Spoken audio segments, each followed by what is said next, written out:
John Fredericks, America's Godzilla of Truth. He's popular and proficient in picking politics with prophetic precision. And now J. Fred's picking sports. Are y'all ready for this? All across the airwaves and streams of the John Fredericks Media Network, John, Jack, and Nate, three guys that are pretty wise when it comes to picking winners. Football, basketball, baseball, soccer, golf, UFC battles, you name it. When the game is on your mind and money's on the line, Godzilla Wins is your guide to picking winners. Before you make that play, hear what J. Fred has to say. Godzilla Wins on the John Fredericks Media Network. Oh yeah, for entertainment purposes only.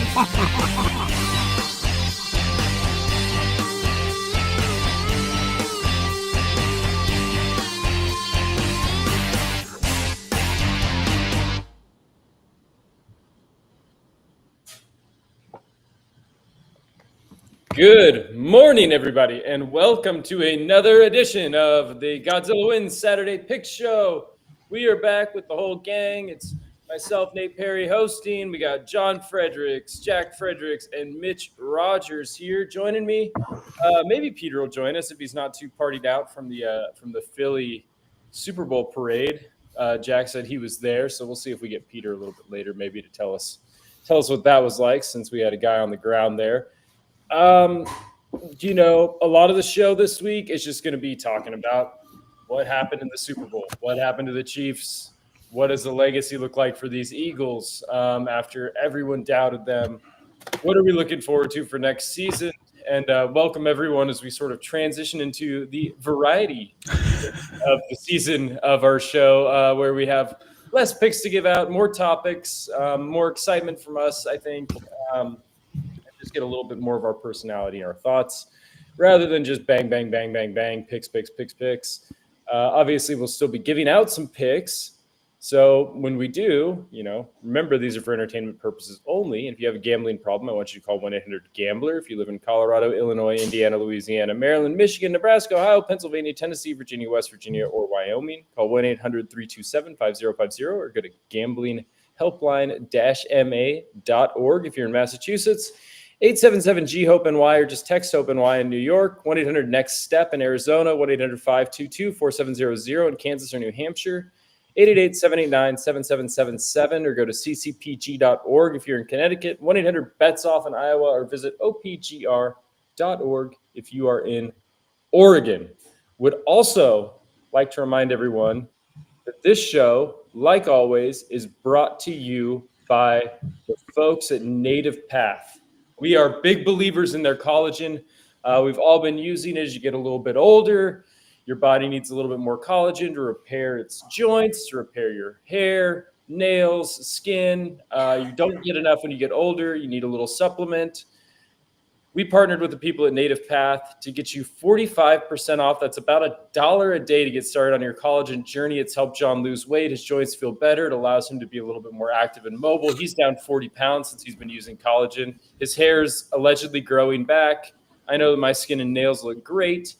We've all been on the collagen. It's working well. So go to getnativepath.com/Godzilla. That's getnativepath.com/Godzilla to get started on your collagen journey today. Welcome, everyone. It feels like years since the Super Bowl has happened. Good to have you with us. But it's only been a week. I guess just what I want to start with is the Eagles win the Super Bowl. It was not even really that close. There was no weird calls. There wasn't any phantom stuff. There's no controversies here. It was just straight up beat down from the Eagles onto the Chiefs. What's the legacy of this Eagles team? Was it just a weird year? And Jalen Hurts still stinks as a quarterback. He's still not a real quarterback. Nick Sirianni's still a joke. Can't control the locker room. What happened to all those narratives? They're just really a good football team, and a lot of us, like me, underestimated them all season long. And this game was won in the trenches. I mean, this was unbelievable, the dominance, the absolute dominance that the Eagles had over Kansas City on both sides of the defensive line was, something a lot of us didn't see coming. But Mahomes really never got comfortable in the pocket, couldn't throw a pass. And both their O-line and their D-line dominated that game. And those of us that picked Kansas City, like me, that thought, hey, this game is going to go down the wire, Mahomes is going to win it. Once that interception was returned and it was 17-0, that game was over. And it was midway in the second quarter. So, I mean, hands, everything to the Eagles. I mean, they rebuilt both of those lines. They were absolutely dominant. And one other thing I'm going to say is that next year, you watch out for the Washington Commanders because they moved the ball on that same Philadelphia team 2 weeks earlier relentlessly. I think they punted one time. They had 3 fumbles. They moved the ball against them. Kansas City couldn't do anything. So it really goes to show you how really talented this Washington offense is. So I think they're going to be very, very tough next season. It restored my faith in watching football because on paper this is what should have happened, but the Chiefs always figure it out somehow, some way, and it's unfortunate for Mahomes. I mean, that's probably the worst game of his entire career on the biggest stage, and now, I mean, legacy wise, now he's always going to be compared to Tom Brady. So now he's lost head to head. He had a really bad Super Bowl against Tom Brady. Now he's had 2 bad Super Bowls. I mean, you're he's still one of the best or the second best of all time. So, legacy is kind of whatever, but it was just surprising to see them all flat and never be able to get in rhythm on defense or offense. And I think we talked about it too. The Eagles had been there. They hadn't done that, but they had been there, and now they've done that. And they did not seem nervous in any way. They just came out firing like it was just a regular Sunday. And major credit to them. And yeah, all that stuff. There's a lot of prognosticators, the Nick Sirianni stuff. They're walking that back now because now you're seeing that this guy's a good general manager. I mean, he puts together good coordinators. He sees deficiencies in his team, his defense last year. He goes and gets Vic Fangio. So and Jalen Hurts, the guy is just, I mean, he was removed from the championship game in Bama. He was benched. He's come back, resurgence. His story is just remarkable, and he just works harder than the next guy, and he's better than 99% of the quarterbacks in the league. The Eagles are a funny team because I forgot that it was Doug Peterson and Nick Foles that won the first Super Bowl for them. The other day, I was like, after they won, I was like, oh, that's cool. I was doing the run sheet, and I was like, oh, the Eagles legacy, they just won a Super Bowl. Now they won another. And then I was thinking, oh my God, that was like a completely different team with a different coach and really no quarterback. I mean, it was Carson Wentz. Yeah, because that was Carson Wentz earlier in the season. Yeah. Yeah. And so it was just, man, I mean, this Eagles team is particularly, special and really pretty interesting to get to watch all the time. And I just, as far as the Super Bowl goes, I mean, yeah, their defense did what their defense has done all. This was the second best defense in the NFL after the Broncos, and with that run game and their weapons on offense, if the defense has a productive game like that, it's pretty much impossible to stop them. They blew out a ton of teams in the regular season and in the postseason, and then they went up against the Chiefs team that, to be honest with you, has been living, by staring into the abyss all season long, just daring teams to beat them and knock them out of contention. And they had a really good AFC championship. And then they got to the biggest stage, and Mahomes, I mean, I don't know. He threw the couple picks and the fumble, I mean, a lot of turnovers for a guy who really takes care of the ball pretty well. But a lot of that was the Eagles, just their defense was just kind of swarming. And it was pretty incredible to watch that happen. But I think, like Mitch said, I think we knew that this was going to happen. On paper, that's exactly what we what we expected, and then all of a sudden it happens, and we're like surprised. We're like, oh my god, because it's the Chiefs.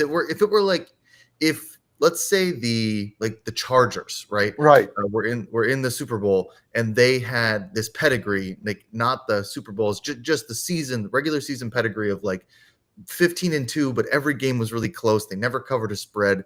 They were, Right. they have a good quarter. Like they blew out a couple of teams in the postseason, but not really. And then last week we would have been like, oh my god, the Eagles are going to win by 50. And because it's the Chiefs, it was a different story. And then of course, getting to the Super Bowl is not easy anyway. So, but yeah, and I think Jalen Hurts wise, like I don't know what Nick Sirianni's legacy is. Philly fans are not the most. They don't look behind. They're not nostalgic. Like they kind of just look forward. Like they won a Super Bowl and they're going to expect to continue to do that. And if Nick Sirianni can't deliver, just like Doug Peterson, like he'll be out on the street in a couple years. Like that's how Philadelphia operates. They're not like trading on the goodwill of a Super Bowl. Once it's happened, it's like the expectation is we want to continue to win more. So I don't think Nick Sirianni has much of a legacy. We'll see if that turns out to be true. Hurts, I think you're right. Mitch, the Alabama thing to me, I mean, that was the first moment I was kind of introduced to Hurts's character. I think because in that game that he got benched, he afterwards he was like, look, I mean, there was no sour grapes. It was like, I'm glad we won the championship. That was an awesome game. Tua is a terrific quarterback. This is an honor to be on this team. He sort of gracefully transfers to Oklahoma, plays, I believe, under Lincoln Riley, is kind of under the radar there, even though he had a really good season. Then is drafted and has been really like an effective quarterback like since he got drafted. People complain about the tush push or whatever, but he gets his team to win, and he does it in. It's not like he does it like the Vince Young, like like he just wins, or Tim Tebow, right? Like Jalen Hurts is like actually good, and then he also so I'm happy for Jalen Hurts, and I think we're all happy that we didn't see a Chiefs three-peat. And Travis Kelce also sucked, which was kind of nice. Well, shout out to Peter who on the show, and I kind of thought about this when he said this, and I put my bet in. I was at Live Casino wherever it was in Pittsburgh, and I put my bet in, and I was betting it. I was thinking of what Peter said, which is what I say every week, and then I got burned when I don't follow my own advice. He said, "Look, at the end of the day, Philadelphia's the better football team. It's not even close. There's just a better team. And so you bet the better team." Now, I've been saying that for 20 years. You bet the better team. And then I go around and I do the opposite because, you get just burned with this Mahomes magic. I mean, the guy seems to win these games, but, Peter was like repeating what I've been saying for all this time. But this is what happens in gambling. When you go against your better judgment, you always lose. It is like 1,000% of the time. Yeah, I remember handing a guy the money and get my ticket and looking at it and say, yeah, I mean, I'm going to lose this bet, right? Why am I doing it? Like, I should just turn it back in and get my money back, just walk away, because you never go against what you've been saying forever. And I did, and I got burned, and I did, quite frankly, I deserve it. Yeah, I mean, there's kind of a lot to unpack that you guys have been saying that I kind of want to like talk about a little bit more, because I think that there was a real element of, and we talked about this on the show, and it did sort of cloud our judgment, where it was like, okay, we're reading off stats about Mahomes, and he's very mediocre, lowest average depth of pass his whole career. His passer rating was pretty much mid-league for a lot of the season. Some of the advanced stats had him sort of rated even worse than some of the sort of traditional ones. He was by no stretch really an elite quarterback this season. I mean, he didn't really have a lot of weapons. He never really pushed the ball down the field. Their offense lacked really any explosive element, save Xavier Worthy just like, getting loose and just starting to run down the field like a rocket ship. There really was no other element that made this offense scary. And yet still, we just were like, it's Mahomes and Reed. This has to be the thing. Like this is what they do. And none of us were able to just a lot of us that were sort of optimistic about the Chiefs anyways, weren't able to sort of separate like this, idea of Mahomes and Reed and Kelsey from the reality, which is like they were kind of a smoke and mirrors team that For ran sure. extremely hot in close games. You know, Very, and they had no. I mean, it was pathetic. They had no running game. They had 3 rushing attempts in the first half. They had no receivers that were getting any separation at all. All of a sudden, Juju Smith-Schuster is your go-to target for a couple series. You're in trouble. And you're right, Xavier Worthy. You know, he gets when it's already a blowout, escapes and gets a nice touchdown, I guess. But they no weapons at all. It's surprising to me that they did not address at least the running game at some point, during the season, or even the wide receiver issues. I mean, he had nowhere to go, and for whatever reason, Mahomes would not roll out of the pocket. Right, like he just stepped in, and maybe there was nowhere to go, but he would step right into the pressure, which is very un-Mahomes like. He always seems to figure out a way to extend the play, and he couldn't even. And that's been really their hallmark. I mean, for the season, him extending the play, making something happen. Maybe Kelsey has, he seems like he had one good game every 3 games, and obviously this wasn't one. But they just didn't seem to have any answers, which was shocking. I mean, this offseason, that was a wake up call, right? I mean, it'll be interesting what they do this offseason. Well, like, why? How do you extend the play when you don't have anyone to throw to? Like you know what I mean? Like, Xavier He seemed to know everywhere that he was going to try and move. Like, it seemed like the defensive linemen sort of knew what his escape routes were going to be, and they were already kind of there. And Kelsey was terrible blocking. I mean, he was terrible all day. They showed him standing around a couple plays. There was one where Mahomes got out of the pocket and scrambled down the field, and Kelsey just stood there and didn't block. And it was just weird. I mean, it was just an utter dominant performance. I mean, it felt like their whole souls were taken out of their body once they were down 17 or 16, whatever it was. It was shocking. And I kept saying, like, you kept thinking 27-3, right? They're going to come back. They're going to come back, and no chance. Yeah, no. I mean, I was not thinking that they were going to come back. They looked so awful. I mean, that 27-3 Falcons thing was a sort of different animal. That was Brady, and the Patriots are. I don't know. It was just different. Like the Chiefs, you could tell with the body language, like they were done. Like they walked into the locker room being like, we just have to get this over with. And that happens sometimes. Kelsey's too old. He needs probably to retire. I mean, he's just like, he could do it for another year and do the same thing where he's kind of effective every couple games. And maybe those games are big games and he can help his team win. But I mean, he's just slowing down. You can just sort of see that. And so Mahomes doesn't have any options. Like Kelsey isn't available all the time because he's just getting too old. And Xavier Worthy doesn't really like run routes. I mean, if you just like want him to run a foot race, like he's fine. And if you get him in open space, I mean, he's hard to stop, but he's not open a lot. And so they have to have Mahomes has to have options. Like you can't just not throw to any. You can't have a team that just doesn't have any offensive weapons and just expect to win all these Super Bowls. But because you have Mahomes, you can get to the Super Bowl doing that. I'm just not sure you can win it. And the other thing is just history was against this from the beginning. No one's ever won a three-peat. And I think that we kind of overlooked the fact that the reason that has never happened is because it's too hard. It's just too hard to win 3 Super Bowls in a row. But I don't know. The Eagles, they just dominated that game. Their defense was amazing. They should have. What are you doing? I have to fix the light. The sun came in. I'm in Florida, so I had to.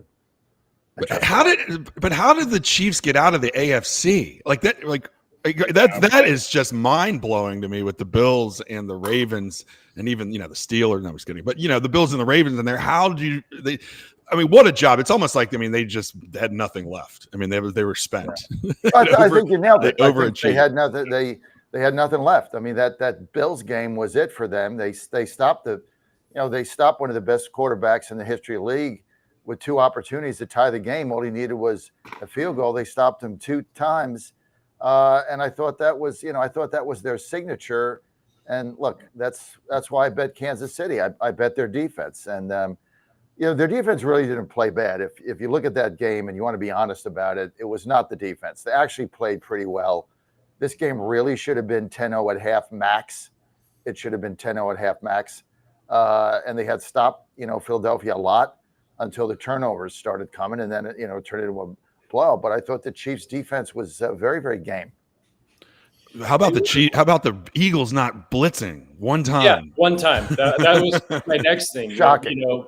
Vic Fangio is sort of known for running an aggressive defense, and I listened to some post-game interviews afterwards where they were like, "You didn't really blitz," and he was like, "I never needed to." He's like, "We just kind of went out and kind of our base defense and sort of our base scheme for pass rushing, and they switched some coverages occasionally to try and cross Mahomes up, but they basically just rushed the passer the same way every possession."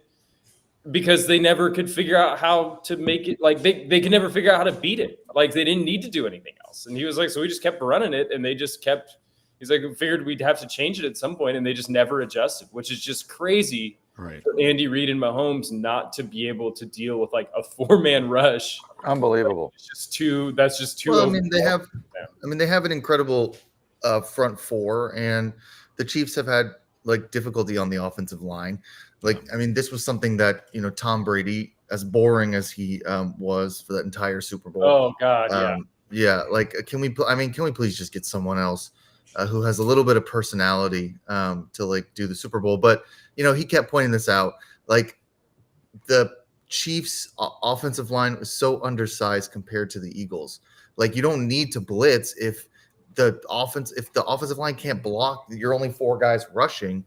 And so it's just one of those things where like, why change something that's not working? And then, the other thing is like you're only talking about blitzing for about a quarter and a half. Then the game is like, before you're just trying to. What are they blitzing in the second half for? They're up 40-6. Who do they care?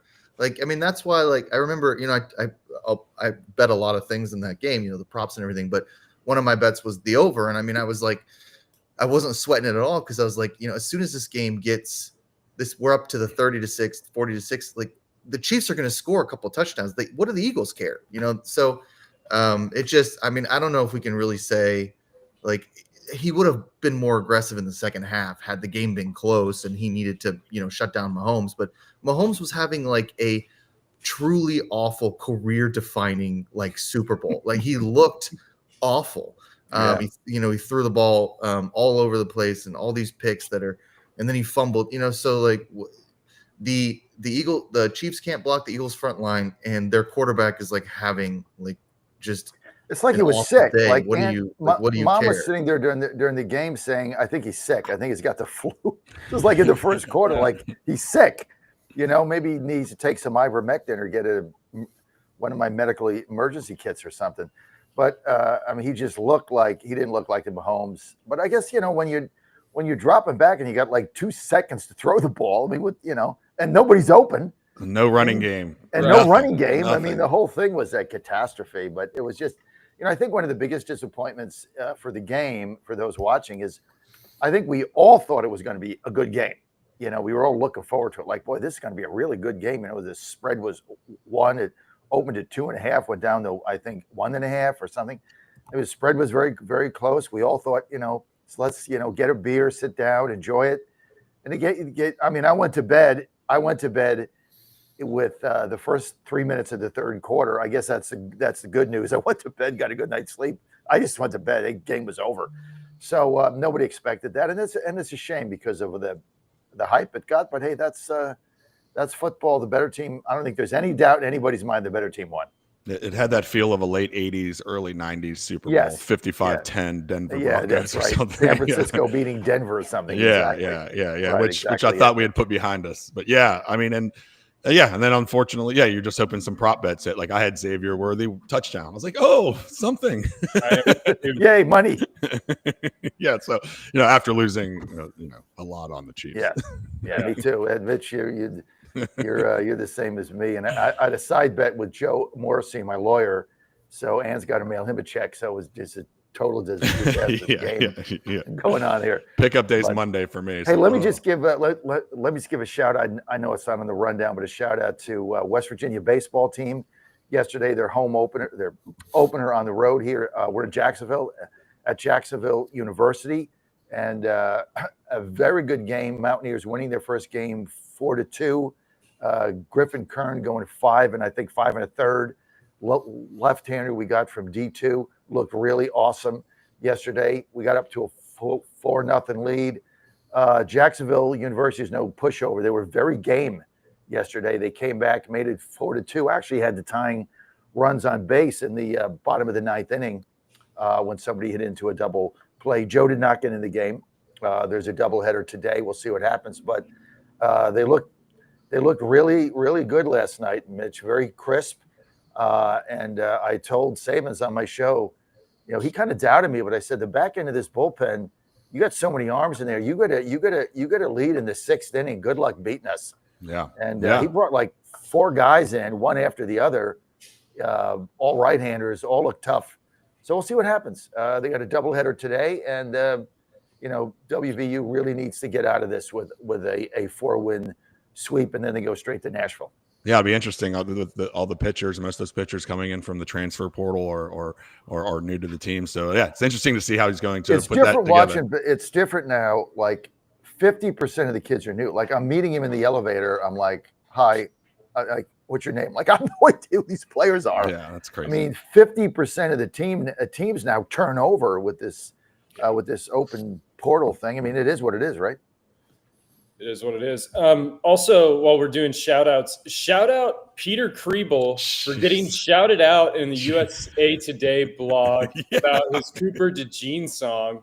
Parody of Michael Jackson's Billie Jean, where he's talking about Cooper DeJean.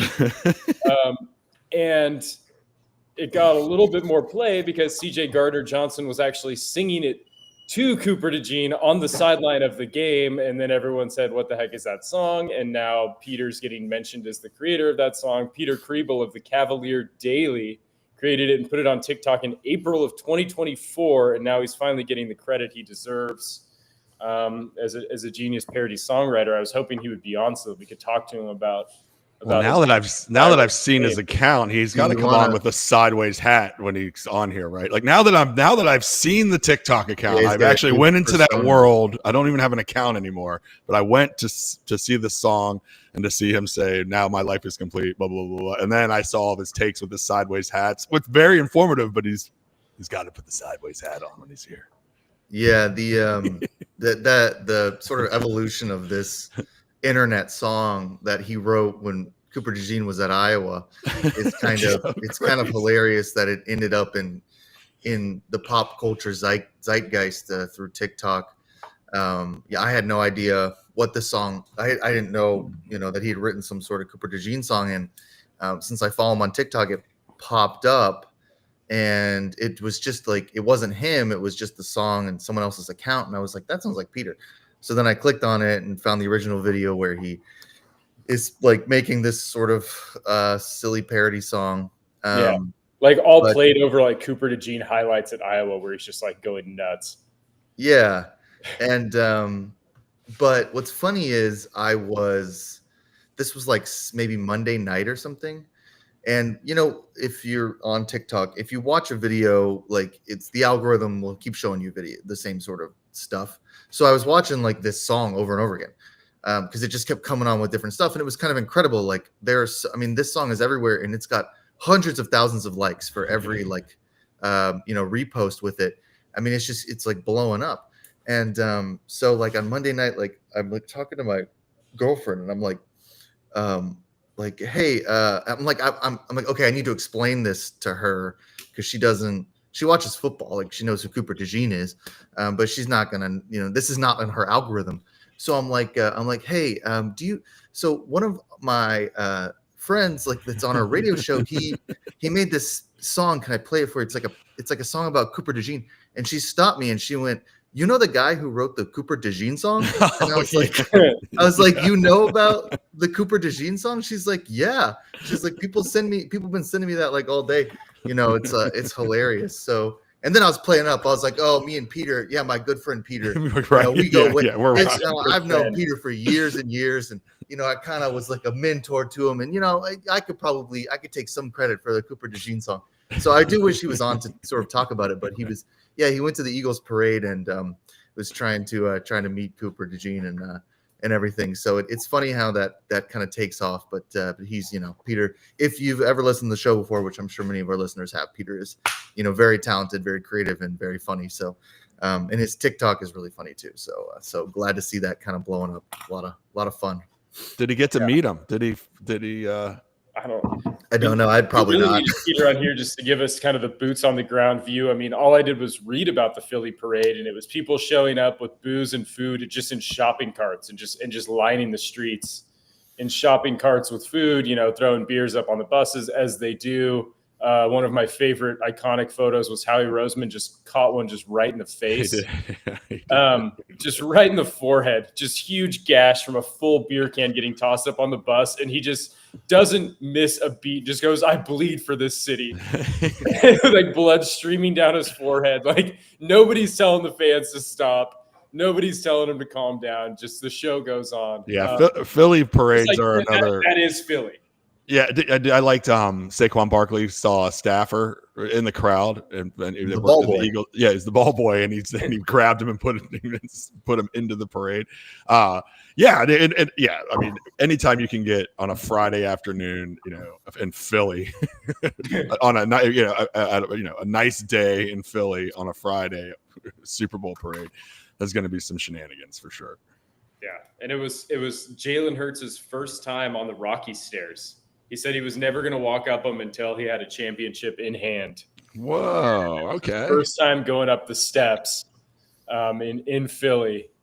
So, a lot of like kind of cool storylines coming from just that guy is like a walking Tony Robbins, like, isn't he? Like, I mean, he's so mentally like self-aware and motivated, singularly focused, like on his goals, right? The screensaver for 4 years, though, when he lost the Super Bowl and, it's like raining down Chiefs confetti or whatever 2 years ago.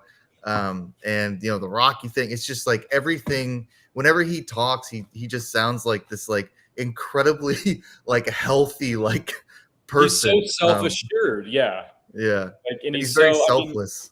There was a scene in their locker room. It was like way before the game. Like he's not even really dressed. Like he's still kind of wearing like street clothes, like kind of like warm up clothes. And he's staring at the TV in like the locker room.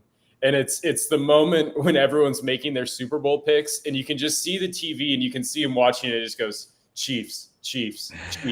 Yeah. Like all five guys on the panel pick the Chiefs, and you see him just looking at it, just no expression on his face. He just goes, okay, and then he just turns and walks away. And then they just go and just beat the hell out of the Chiefs. He definitely uses those. those. Bother him at all. And he's subtle, but you can tell he uses those slights, his chips on his shoulder. Like, at Oklahoma, he was runner up. I think it was Joe Burrow won the Heisman. And I can imagine that he's probably like, anytime he beats Joe, or if he beats Joe, he probably just goes, yeah, I won't say anything, but yeah, I remember.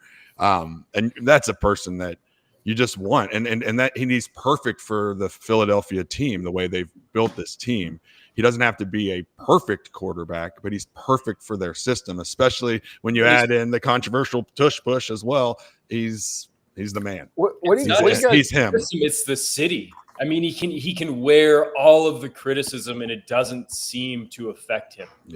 On the field, and that's so rare in the NFL to have a quarterback that can be like immune to the noise. And there are places like Philly, like Pittsburgh, like New York, where like the noise is just, it's constant and it's around you all the time. Chicago sometimes, I think, like, and it doesn't even necessarily mean that it's a good football team or a good program, but they're just proud fans and they feel so involved. And we see so many good quarterbacks go to some of these like really sort of intense sort of settings and places, and they just fall apart. Daniel Jones in New York could not handle it. Nobody's been able to handle it for the Jets in what feels like 2 decades. I mean, you just get guys that just can't handle the bright lights, and then you get someone like Jalen Hurts that really can. And I'm not even sure that's something you can scout. I think Philly just got really lucky to be able I think he's definitely taken REM sleep, right? I mean, he gets a good night's sleep. He's good to go, like I do. I had a good night's sleep last night.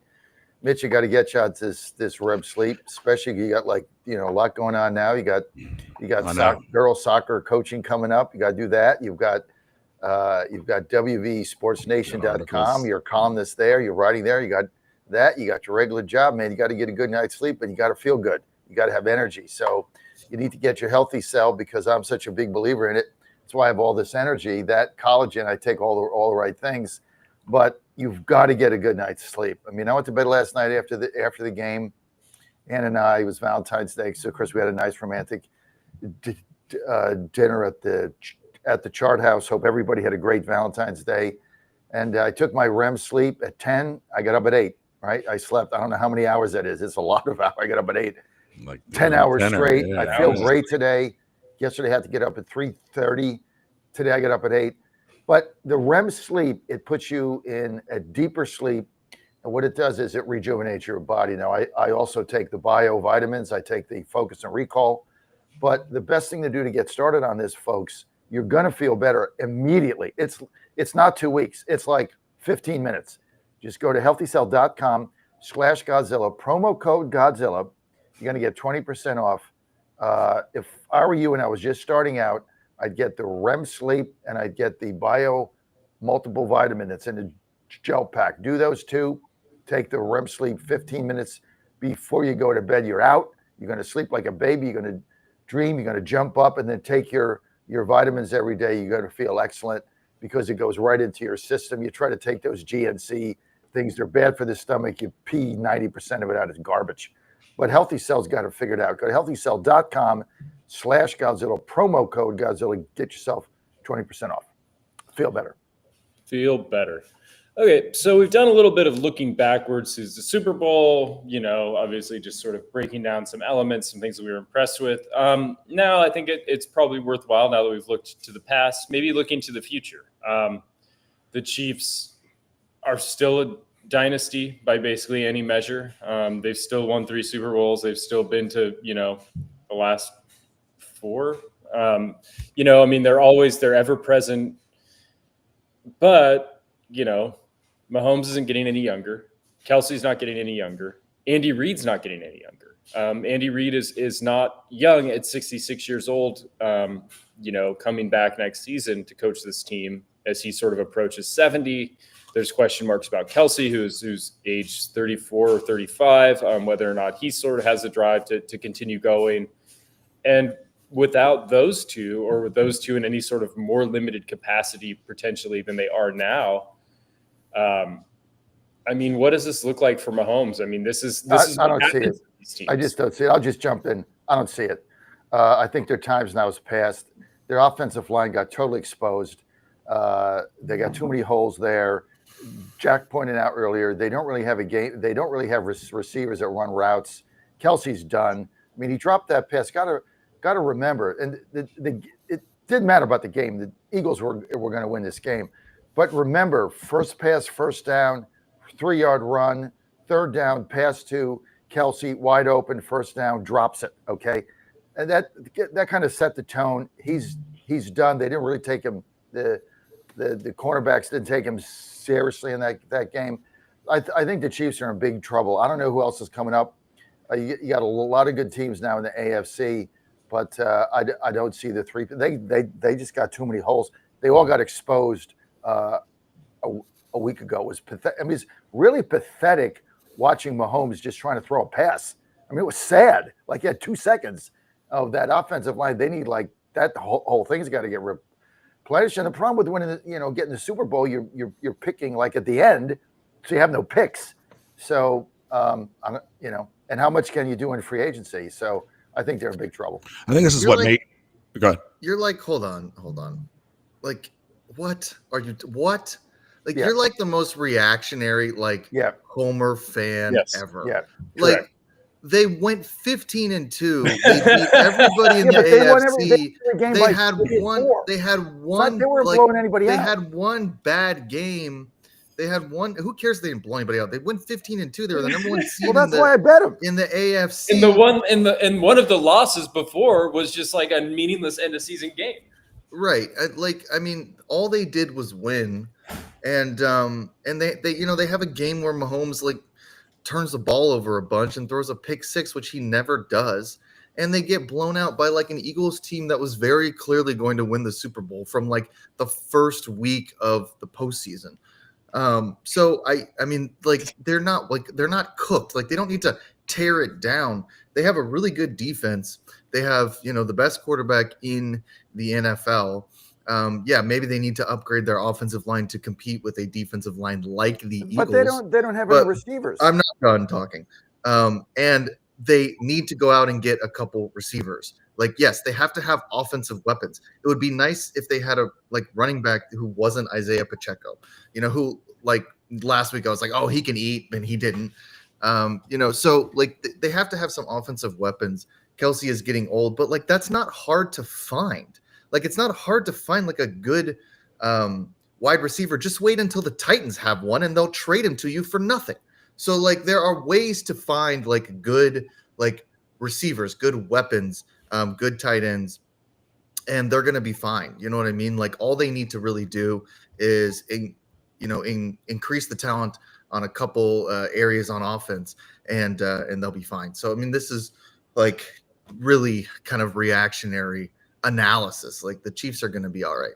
I mean, I think you have to protect your biggest asset. So you start with the offensive line, by whatever means, if that's the 31st pick.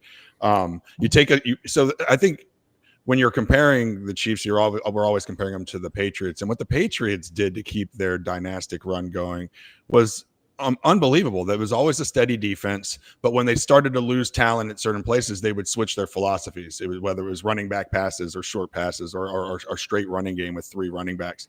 So the Chiefs have to do not a rebuild. It's like a soft rebuild in a weird way. Like, you're still going to be a dominant team. You're still going to be a really good team, but to be a Super Bowl caliber team, to be able to live up to like the Brady and New England legacy, they got to do a lot more.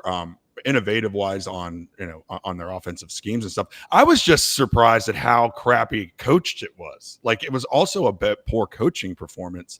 But yeah, no, I don't. But they have true competition in the AFC in their division now. They're not going to just coast through anymore with the Chargers moving on up. With hopefully the Raiders getting a little bit better. And Denver, so they're not. Yeah, and Denver, they're not going 15-2 ever again with this caliber team. They got lucky. And they really did. And they didn't have to.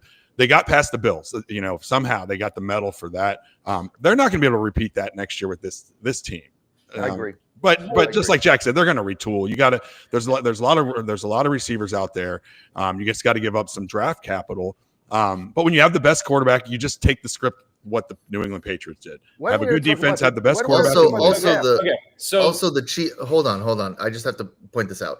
The Chiefs got owned in the game against the Eagles on the defensive front, like offensive line, whatever. But the Chiefs' offensive line is actually pretty good. They had like a historically bad run coming up into the Super Bowl, where they had a lot of issues at left tackle. But like before that, for 12 or 13 weeks of the season, the Chiefs were like a top 5 offensive line. Like they have a good offensive line. They just fell apart at the wrong time. That happens to teams. So I mean, it's just they just need weapons for Mahomes, and they'll probably be back in the Super Bowl next year. Yeah, so it looks like coordinators are going to stay in Kansas City, and for all of our talk of lack of weapons for Mahomes, it's worth noting that Xavier Worthy, Rashee Rice, and Hollywood Brown were never on the field at the same time at any point in this season, and they were the 3 top receivers that Kansas City had tapped coming into the season. Rashee Rice had an early season injury. Hollywood Brown had a couple sort of nagging things throughout the season. And it was basically just Xavier Worthy out there doing his best, trying to be a wide receiver 1 for a guy who's not really built to be wide receiver 1. He's got 4.2 speed, but he's also like 5'9.5", 5'10", and 165 pounds. Like he's not physically just bodying anybody in the way that some of the other receivers are able to sort of get open. So, I mean, you figure those 3 are healthy next season to start the season. Suddenly this offense already looks a whole lot more dangerous if they can figure out left tackle. Like suddenly everything starts to come together. And that's one thing that we haven't talked about at all is just Kansas City ran into some tough injury luck and still made it to the Super Bowl. I still can't believe if they made everyone's healthy, Yeah. this could have been an undefeated season and a Super Bowl. Like that's not outside the realm of possibility. And I wonder if you go back, like what Ann may have been onto something. They felt just lackadaisical, like and that this crazy flu's running around the entire planet. Hospitals are They overrun. weren't sick. They're They're sick, fine. Jack. They're sick. They just sucked. Like this, and Nate texted me this. Nate texted me this halfway through the Super Bowl, and he's like, "The thing we forget about the Super Bowl is that it sucks." And that's like true half the time. Like I mean, it doesn't always deliver as like this amazing game between two Titan like teams. Like they end up kind of one team is way better than the other. One team can't handle the moment. One team, things fall apart, and we get these scores that are like 17, 20, 13-point blowouts. You do get good Super Bowls, of course. We all know those. But the reason we remember them, like we're like, oh, the Pittsburgh Steelers, Arizona Cardinals Super Bowl or whatever, which was like exciting. Shout out to the Steelers, Mitch. We remember those because like they don't happen all the time. Like that's why we remember them. Because a really good Super Bowl can be just as rare. So that's the other thing. Like, I mean, it's just the Eagles were the better team. We all knew this. They blew everybody out in the postseason. The Commanders moved the ball on them a couple times, but they still were able to, they handled them pretty well. And the Chiefs lost to what was easily the most talented roster in the NFL with a good leader at quarterback and a coach who had been to the Super Bowl before. This isn't rocket science. Like we should not be flabbergasted as to why the Chiefs got owned in this game. Don't you guys think though that the overall the NFC is really better right now? I mean, you look at next season. I know we're not supposed to talk about it, but you got the Lions, you've got the Eagles again. I mean, Dallas we know is going to come back. You've got some really, got Washington, which I think is going to be a potential Super Bowl team next season, or certainly in the hunt.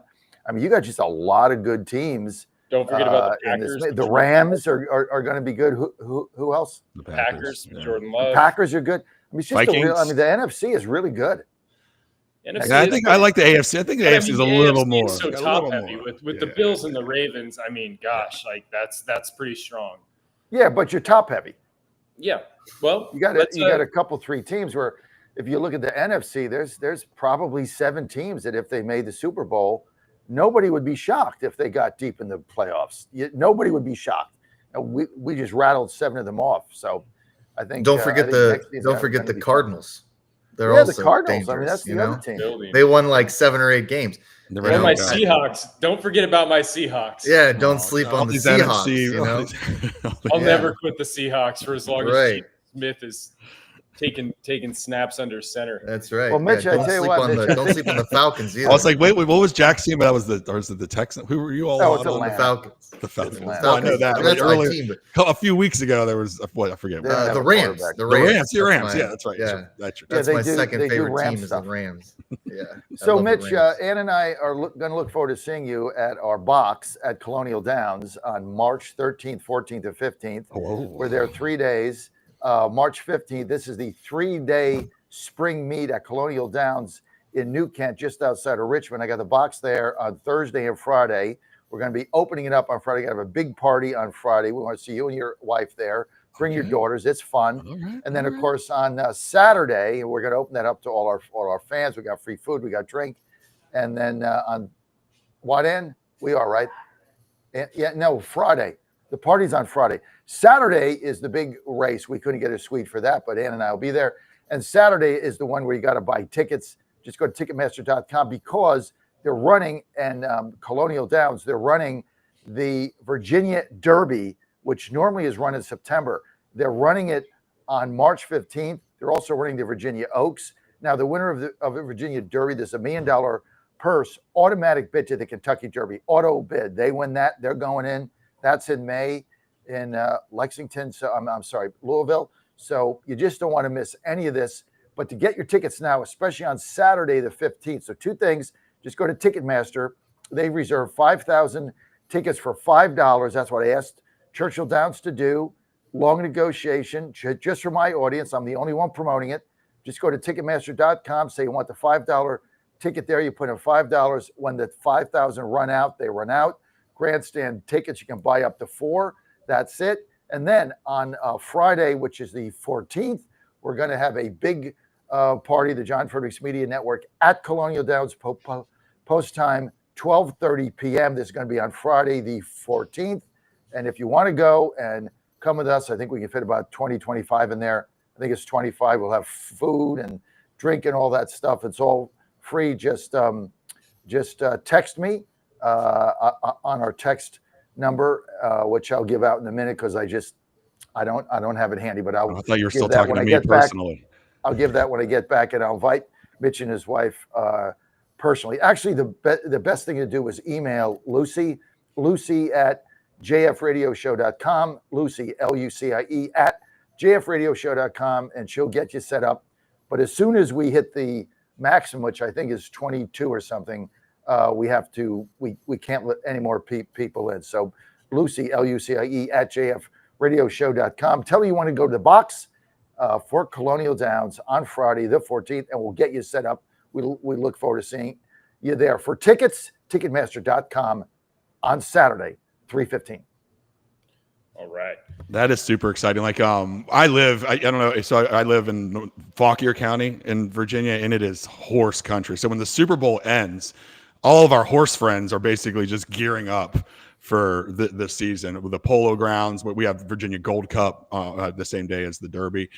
So yeah, I'm going to talk to the wife. I would love to go. That sounds super exciting. But yeah, it's horse time right now for everyone around my world right now. Well, horse season, and we'll be also gearing up for some Triple Crown picks here in a couple of Yeah.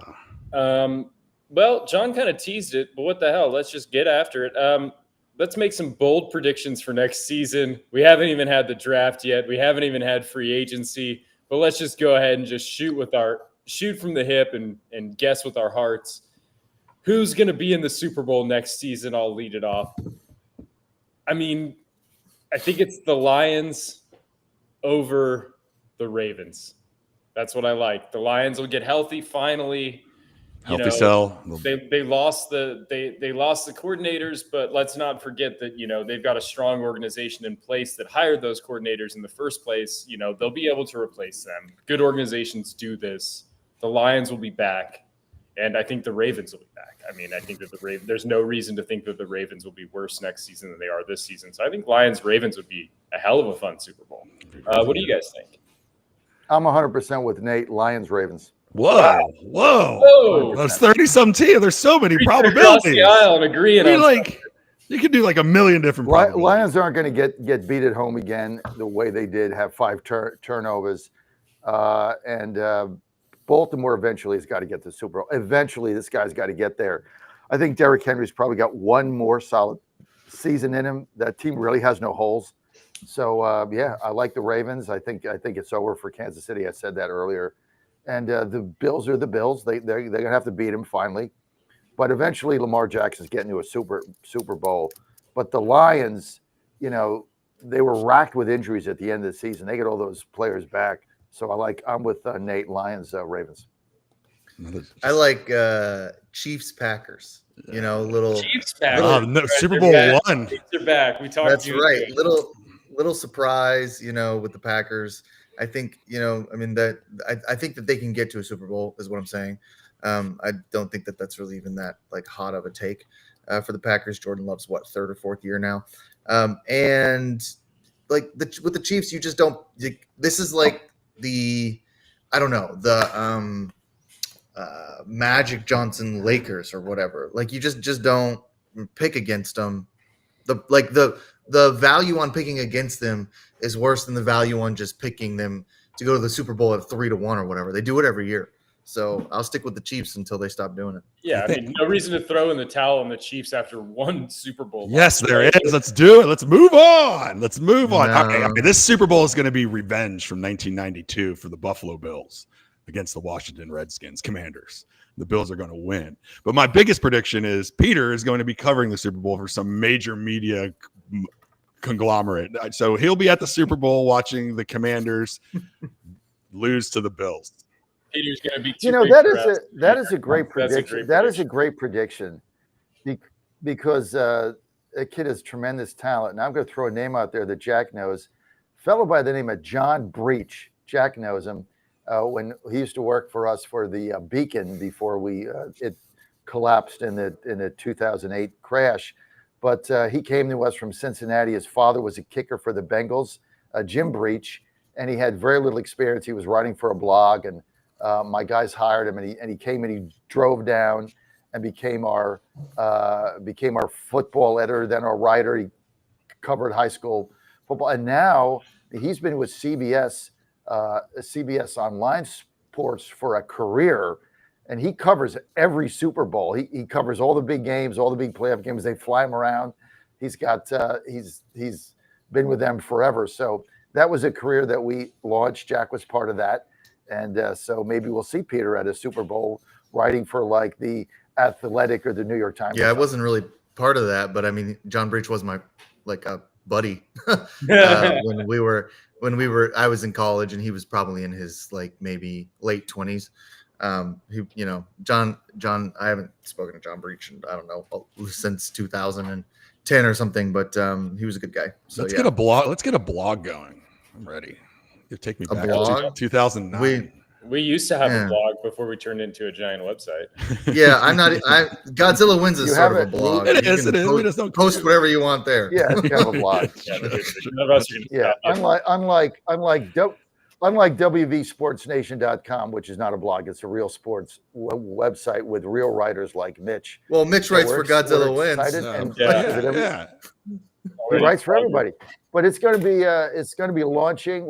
Ann and I are really excited about it. Excited to have Mitch on the team and Jack's running it. So that means it's going to be tremendously successful because he's the guy. It's WVSportsNation.com, WVSportsNation.com, and it launches on February 26th. And we're very, very excited about it. And I got the A management team in place. Jack's the COO. We've got Dan Angels, the editor.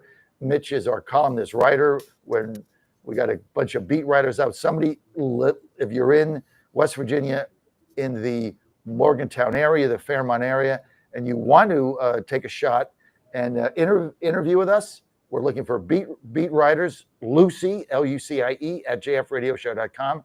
Just email her your resume, Lucy, Lucie, at jfradioshow.com. We'll take a look at it, and we'd every day is a gift getting to work with John. Yeah, nobody can ever forget that. Otherwise, they might not think it's a gift. How often do you have an opportunity at 66 to work with your son? If you don't stop blowing me up, you're not going to have that opportunity anymore. So you better savor it while it lasts before I bail out because you can't, figure out boundaries. I'm getting some coffee. All right. Well, as we wind I'm excited. Right. As we wind down the first hour of the show, there are some more look ahead things we can do, I guess, just to kind of kill a couple minutes here. There's one that I keep looking at, like, who's going to be the MVP next season. Lamar should have had it probably this season. We had that spirited debate last week about Lamar, Josh Allen. You figure Mahomes is going to be in the conversation. Let us not forget that Joe Burrow played for a horrible team and still was the passing touchdown and passing yardage leader. If they can find a way to extend Jamar Chase and re-sign T. Higgins, which seems within the realm of possibility, maybe you lose a little bit of an edge on defense. But Jaden Daniels is going to be on the. I like Joe Burrow. I think Joe Burrow could be next season's MVP. Why not? They were so unlucky. And he's so good. He's been the NFL Comeback Player of the Year twice. He led the league in the big passing stats this season. Like, why wouldn't it be Joe Burrow next season? Why is he getting slept on? And if somehow they keep T. Higgins, I agree with you. Then it's just game over. Jaden, I'm going with Jaden Daniels. No, I'm going with Jaden. He's still too young.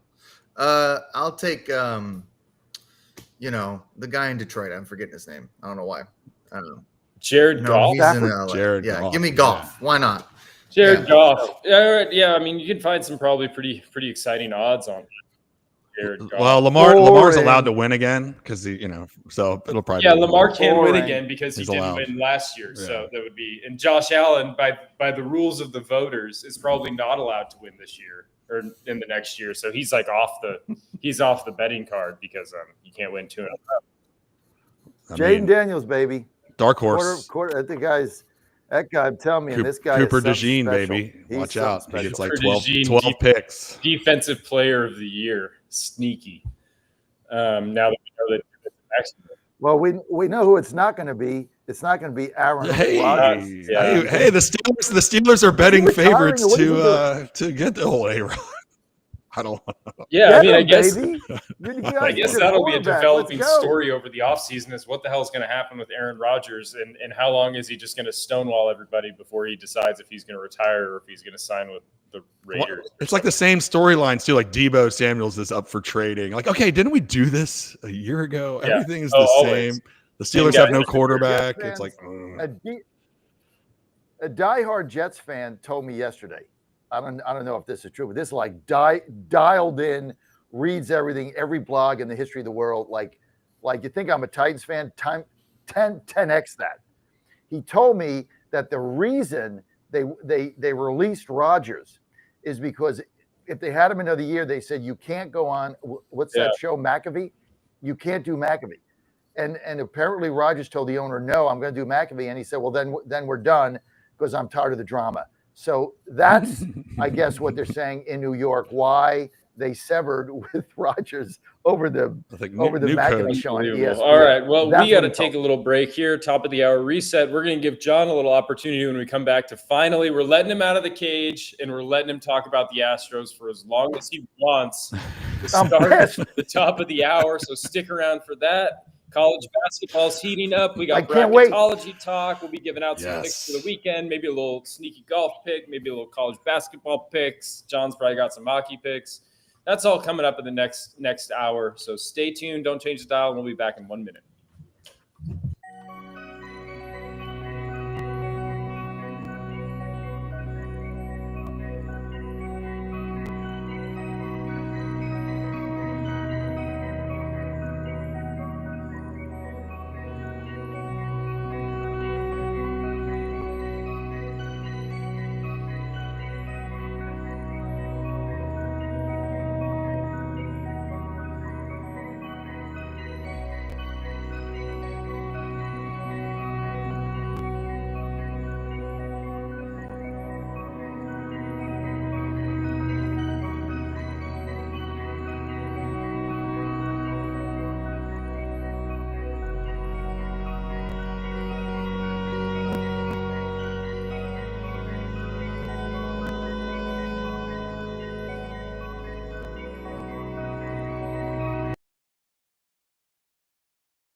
You're listening to Godzilla Wins on the John Fredericks Media Network. For a deeper dive without the jive, visit the website of winners, GodzillaWins.com. Let's get back to the show with the guys in the know, John, Jack, and Nate. It's Godzilla Wins on the John Fredericks Media Network.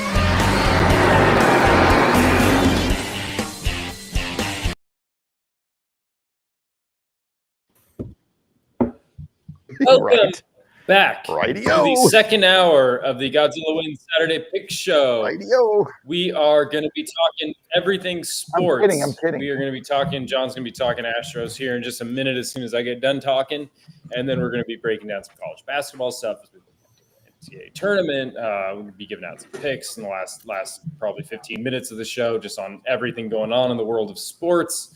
So stick around for some picks, maybe make this a profitable weekend for yourselves. We will be giving out some picks, of course, but they are for entertainment purposes only. And if you have a gambling problem, I would urge you to call 1-800-GAMBLER. If you live in Colorado, Illinois, Indiana, Louisiana, Maryland, Michigan, Nebraska, Ohio, Pennsylvania, Tennessee, Virginia, West Virginia, or Wyoming, call 1-800-327-5050 or visit gamblinghelpline-ma.org. If you live in Massachusetts, call 877-GHOPE-NY or just text HOPE-NY if you live in New York. 1-800-NEXT-STEP in Arizona, 1-800-522-4700 in Kansas or New Hampshire, 888-789-7777, or visit ccpg.org if you live in Connecticut, 1-800-BETS-OFF in Iowa, or visit opgr.org if you live in Oregon. This show, as always, is brought to you by our wonderful sponsors and partners at Native Path. We are big believers in collagen here. We've all been using it to supplement, just help things out a little bit. As you get a little older, your body stops getting the collagen it needs. It's not able to produce it, it's not able to get it from food. So you need a little supplement sometimes. You can take a little scoop of collagen, take a scoop or two, throw it in your coffee in the morning. That's what John does. Throw it in your OJ, splash it around in some water. However you want to get it down, it does make a difference. And you will notice healthier skin, hair, nails. It's helped John with his joint health. He's lost 40 pounds on his weight loss journey. It's helped with his mobility quite a bit. Look at him. He's Yeah, dancing. look at that glowing face, and the hairline that's coming back. There's a whole lot to be happy about there. Yeah, you can see it. Yeah. So, It we're all is. big It believers, is coming back. living, I mean, breathing proof yeah, it's coming that back. collagen works, and you can get started today on your collagen journey, just like John. For up to 45% off if you go to getnativepath.com/Godzilla. That's getnativepath.com/Godzilla and get started on your collagen journey for about $1 a day. Okay. That's very good. Jack's hair is coming back too. That was a good read. That was a good read, You dude. can see That Jack's was hair is coming back. And you're good. I might have to hire you. Yeah, I'm already you hired. do work for us. Sorry, but if you didn't, I would. I know, right? By the way, go to GodzillaWins.com. Don't forget that every day. GodzillaWins.com. Bookmark it. Go to Daily Picks where we put our picks up. I'm taking a little break because we got the hockey.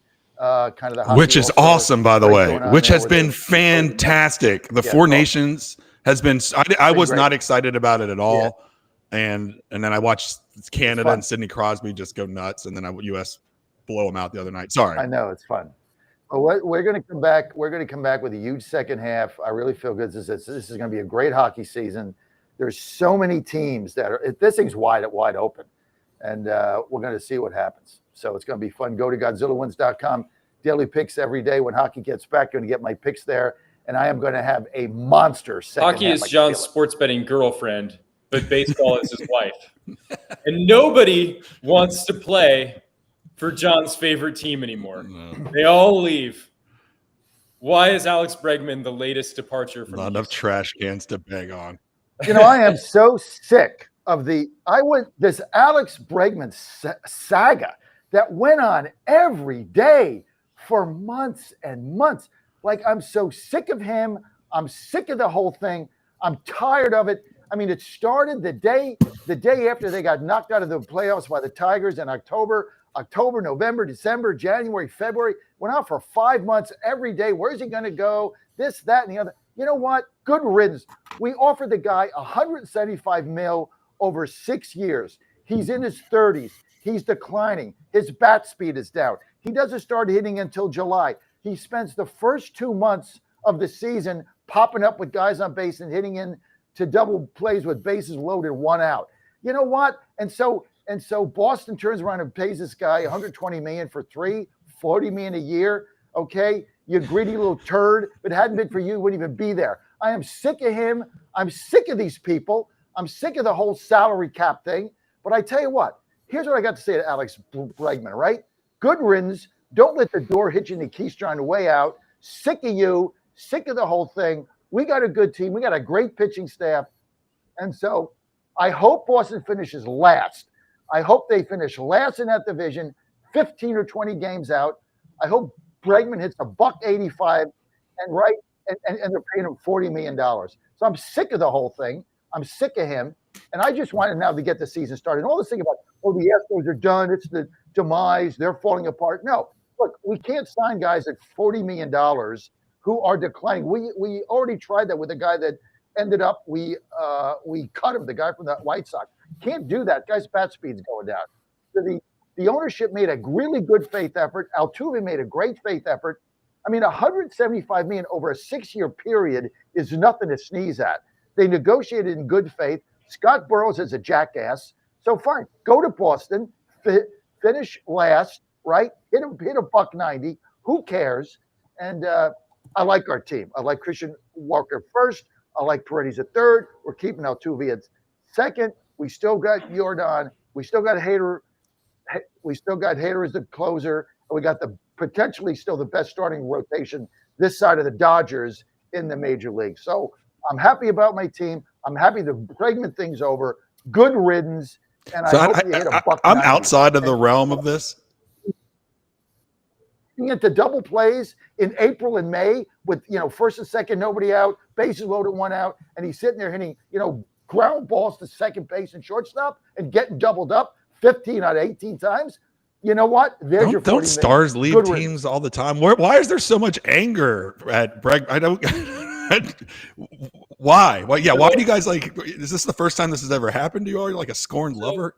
So if you look it's around the different. It's internet Springer. a little bit, you'll see that the pundits have not been kind to the Astros. Zach Reimer of Bleacher Report recently graded the offseason for the Astros, and he gave them a D. And that was before Alex Bregman left. That grade probably gets amended to an F now that Bregman is actually gone, because it looked for a little while like the Astros were kind of posturing to save a little money to be able to re-sign Bregman. They sent Presley away. They traded Tucker. They got rid of some other pieces. It looked like to clear up some money, and then they still didn't get Bregman. So, I mean, I know that John is ever the optimist with his sports teams, but it's hard to look at this Astros team from, the perspective of a lot of sports writers that I've read and even myself, and think like this is a better team. So I want to. No. It's a better team, but they got five. I'm going to jump in here.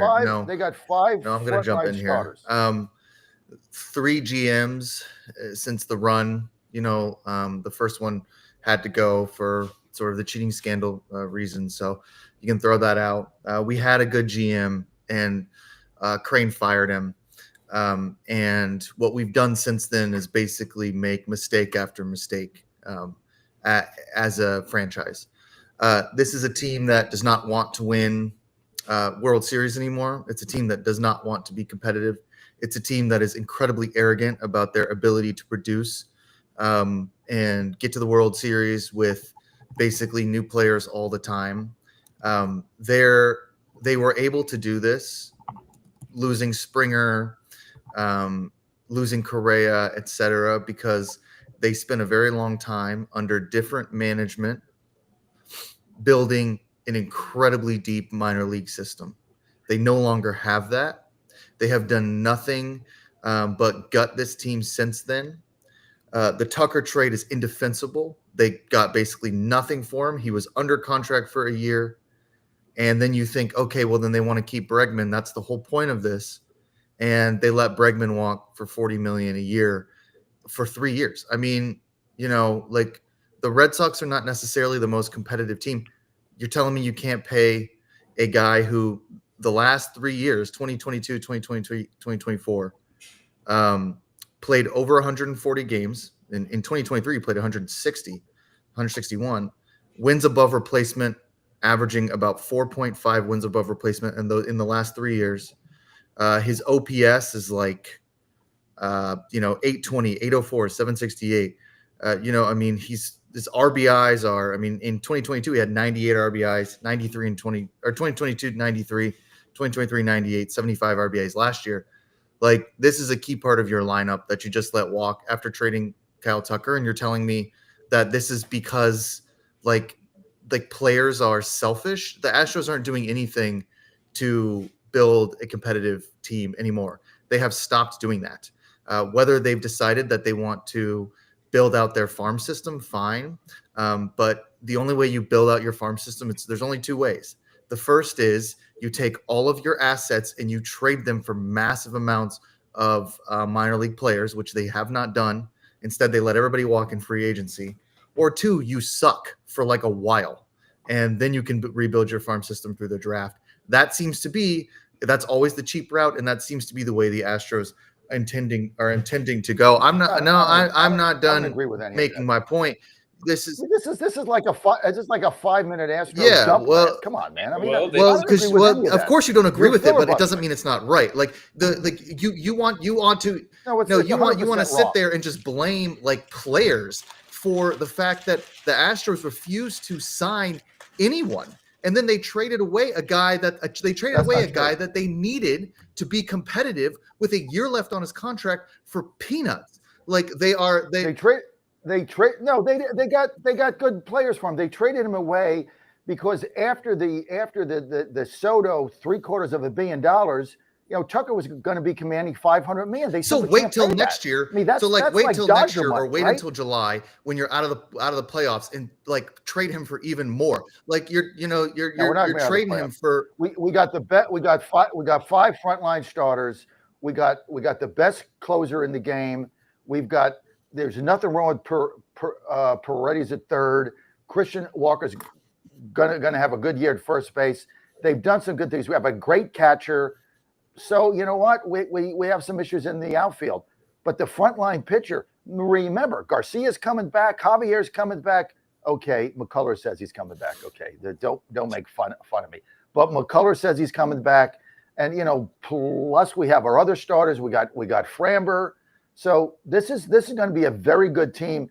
They had no choice with Tucker. Yes, the guy did. was going to walk away. They have him under contract. The whole point of contracts is that you do have choices. That's the point of contracts. That's a ridiculous argument. If he walks you away, don't have nothing. First of all, they let everybody walk away. That's all the Astros ever do. Everybody walks away. Everybody just in free agency just walks away. And they had one more year on Tucker's contract. All they had to do was sell at the deadline. If you're out of it, then you sell at the deadline. Instead, and you get so much because he is like the best player. All you have, teams would be begging to give away their entire farm system for Kyle Tucker in July. Instead, you trade him for like a couple pieces in a season where you still have him under contract for a year because ostensibly you're going to re-sign Bregman, which you then don't do. This is a mismanagement of this team. The GM is nonsense.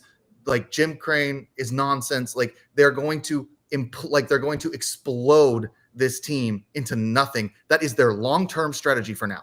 Yeah. So let's like unpack this a little bit because it's like so they trade Tucker and they get basically two players that both play third base, and so that basically signals that Bregman's probably on his way out too. So it's like, what's the utility in trading Tucker to save money in the future if you're not gonna put it into Bregman? Like why get rid of both? Also, like worth noting. Yusei Kikuchi was pretty good last season in the second half of the season after he got traded, and they just didn't even really make an effort. And he goes to LA, So there were some things that it felt like they missed on. John, final words. I like our frontline pitching. We had no choice with Tucker.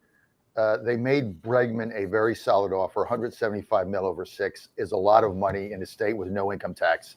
It didn't matter. He went to Boston. He's got Scott Burrows. All they do is want a money grub, and we still got a solid team. We got an all-star catcher. We have a great infield. We still got Altuve. But when you're rolling out one starter after the other, day after day, with that kind of stuff, with a great bullpen, with Abreu on the back end, maybe Montero comes back, Graveman's coming back. They have a great back end of the bullpen. They have the game's maybe best closer, and they've got 5 frontline starters that rival the Dodgers, who just buy all the players.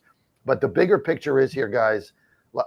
I think we're going to win the division, and I don't think we get knocked out by the Tigers again. And Presley needed a change. Look, I love Ryan Presley. I want him to be the Cubs closer. He's my favorite player. I know he's going to do well.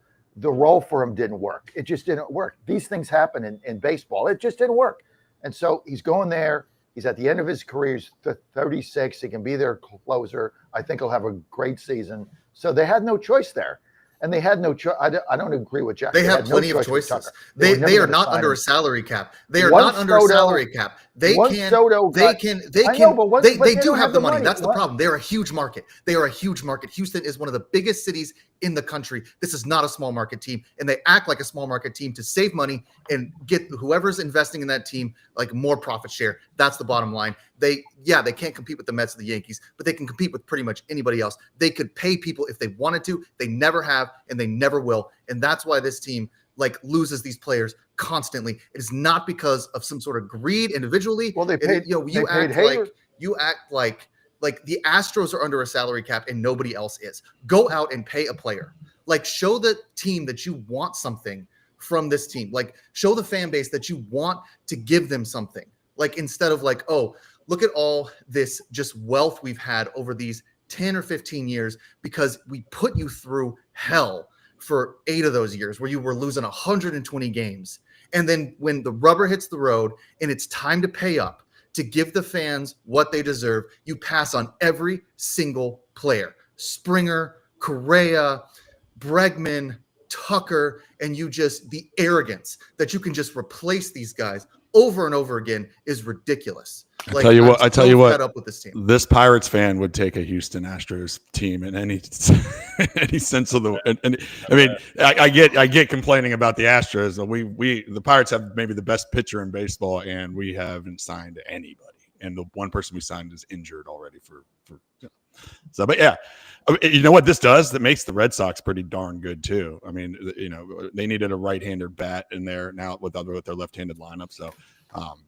This isn't the dead zone of sports. It's some baseball. Good. So now they can battle Toronto for last place. Whatever. They have no pitching. You got pitching still wins baseball games, right? This at the end of the day. I don't care how many bats you got. Pitching wins games. We got won the a best whole World Series starters on hitting, like an entire one. Like we didn't have any pitching in 2017. We won a World Series. So let's move on. Well, we got it now. We got pitching now, and it's good. Maybe Jim Crane is maybe he's spending too much money on sheets and pillows, and what he could be doing is saving a little money on sheets and pillows, and then he could afford to pay Kyle Tucker and Alex Bregman. John, how could Jim Crane save a little money? Well, he should have given them both. Look, if he sweetened the pot and given them both, like if given Alex Bregman, okay, pay $176 million for 6. But then I'll give you all the free pillows you want, mypillow.com, and I'll give you, like, you can buy whatever you want, a free account in perpetuity of a life, and tell Scott Burrows to shove it up his fat butt. I think he would have done good. So, but that's what I do. Tell you what, I went to bed the other night in Washington, so I got my Giza sheets, I got the mattress, I got the bed frame, I got the pillows, I got the down comforter. This is all I got. Everything has been everything. I got the towels. Our entire Washington household has been set up in My Pillow stuff. And Ann said she probably saved, we had 2 beds, mattress toppers, she probably saved $2,000. And it's better than ever. So, and he's got a mega sale going on right now. Biggest mega sale ever for Mike Lindell. And My Pillow is a cash business. He's got to get the stuff turning. We get the benefit of the savings. All you got to do is go to mypillow.com, mypillow.com/Godzilla, promo code Godzilla. Get the pillows $14.98. I brought one with me here to Jacksonville, throw in my bag. That's what I sleep on. That Rem sleep like a baby. $15, man. How can you beat it? Guess what? Free shipping until the end of February. Free shipping. Doesn't matter if your order is $8. Free shipping. $1,000. Free shipping. The mattresses I got. These things are humongo, right? I got a king and I got a full. Huge mattresses. Free shipping. Got the mattress, got the bed frame, all shipped directly to DC. We're all set up. All you got to do is go to mypillow.com, mypillow.com/Godzilla, promo code Godzilla. Make America cozy again, Mike Lindell. All right. Dude, yeah, there we go. I like that. Yeah, that's nice. You know? That's good. Nate's on a roll today. Tell that to Make him. America cozy again. I love it. Trademark it. It's trademark. I just had to Google it to make sure they hadn't used Let's it. just ask Ann. Ann, are the down comforters the best comforters you've ever had? There you go. Ann says yes, All right. without a doubt. There it is. Now I The believe boss it. speaks. Now I believe it. The fan says All it. right. So we've had enough You gotta baseball talk. Something that we're probably a little less emotional about, although I get Screw incredibly Bregman. emotional about it this time of year as we get closer to it, is NCAA basketball is really upon us. And for the sickos like me, I see Mitch pumping his fists. I've had conversations with Jack about it. This is a fun time of year to just really get after it with some college basketball betting. It's never too late to get in the game. A lot of people don't get into the college basketball game until the NFL season concludes.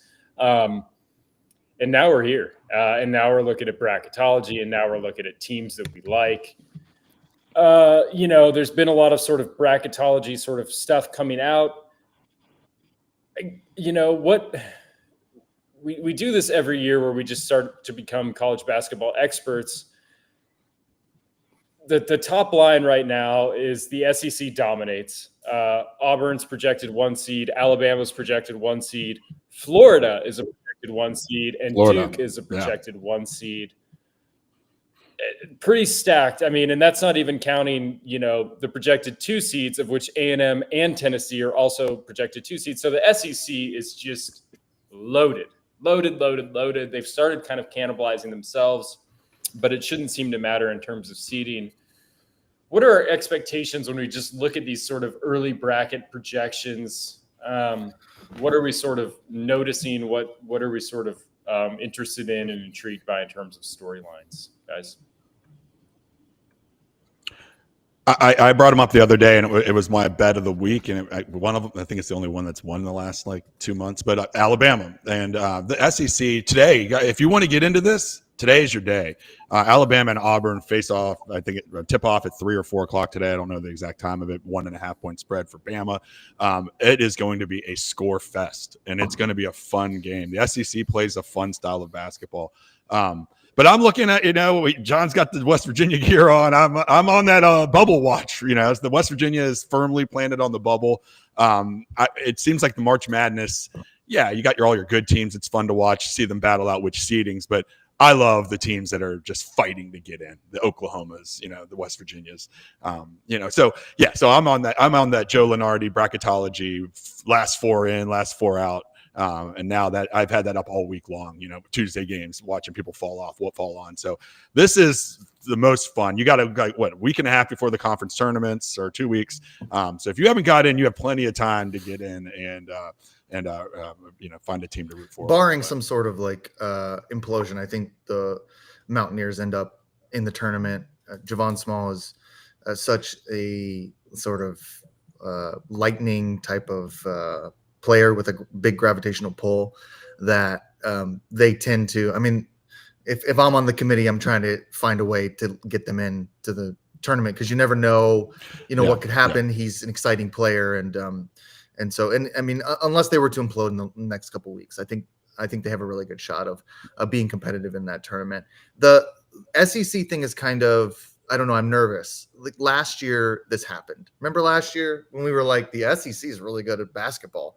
Like this is so awesome. Yeah. Yeah. Like this is a basketball conference. Like, oh, Alabama is so good. Oh, Tennessee is so good. Rick Barnes, he's great. And then they all got, they all lost early. They were some of the teams that got upset in the first round. I went all in on the SEC last year for a big chunk of my bracket, and I really got torched. So I'm a little skeptical to go all in for the SEC now. Now, the other thing is they're also going to start cannibalizing each other a little bit. I mean, they have to start playing each other now as we get into the conference stuff. So maybe some of their stock goes up or down. I don't know. I mean, I do like Alabama and Auburn. I think that both those teams have a lot to love, but I loved Auburn last year and they let me down. I mean, they lost pretty early on, if I recall. In the SEC, I really like Texas A&M. One of my sort of best bets for today is actually fading them, but I think that's because they're kind of at the peak of what they're doing. But I like Texas A&M a lot in the SEC. And other than that, I mean, it's some of these Big 12 teams, some of these ACC teams. I mean, one year we did this, the first year we did this, I learned a lot from David Clark. Remember him?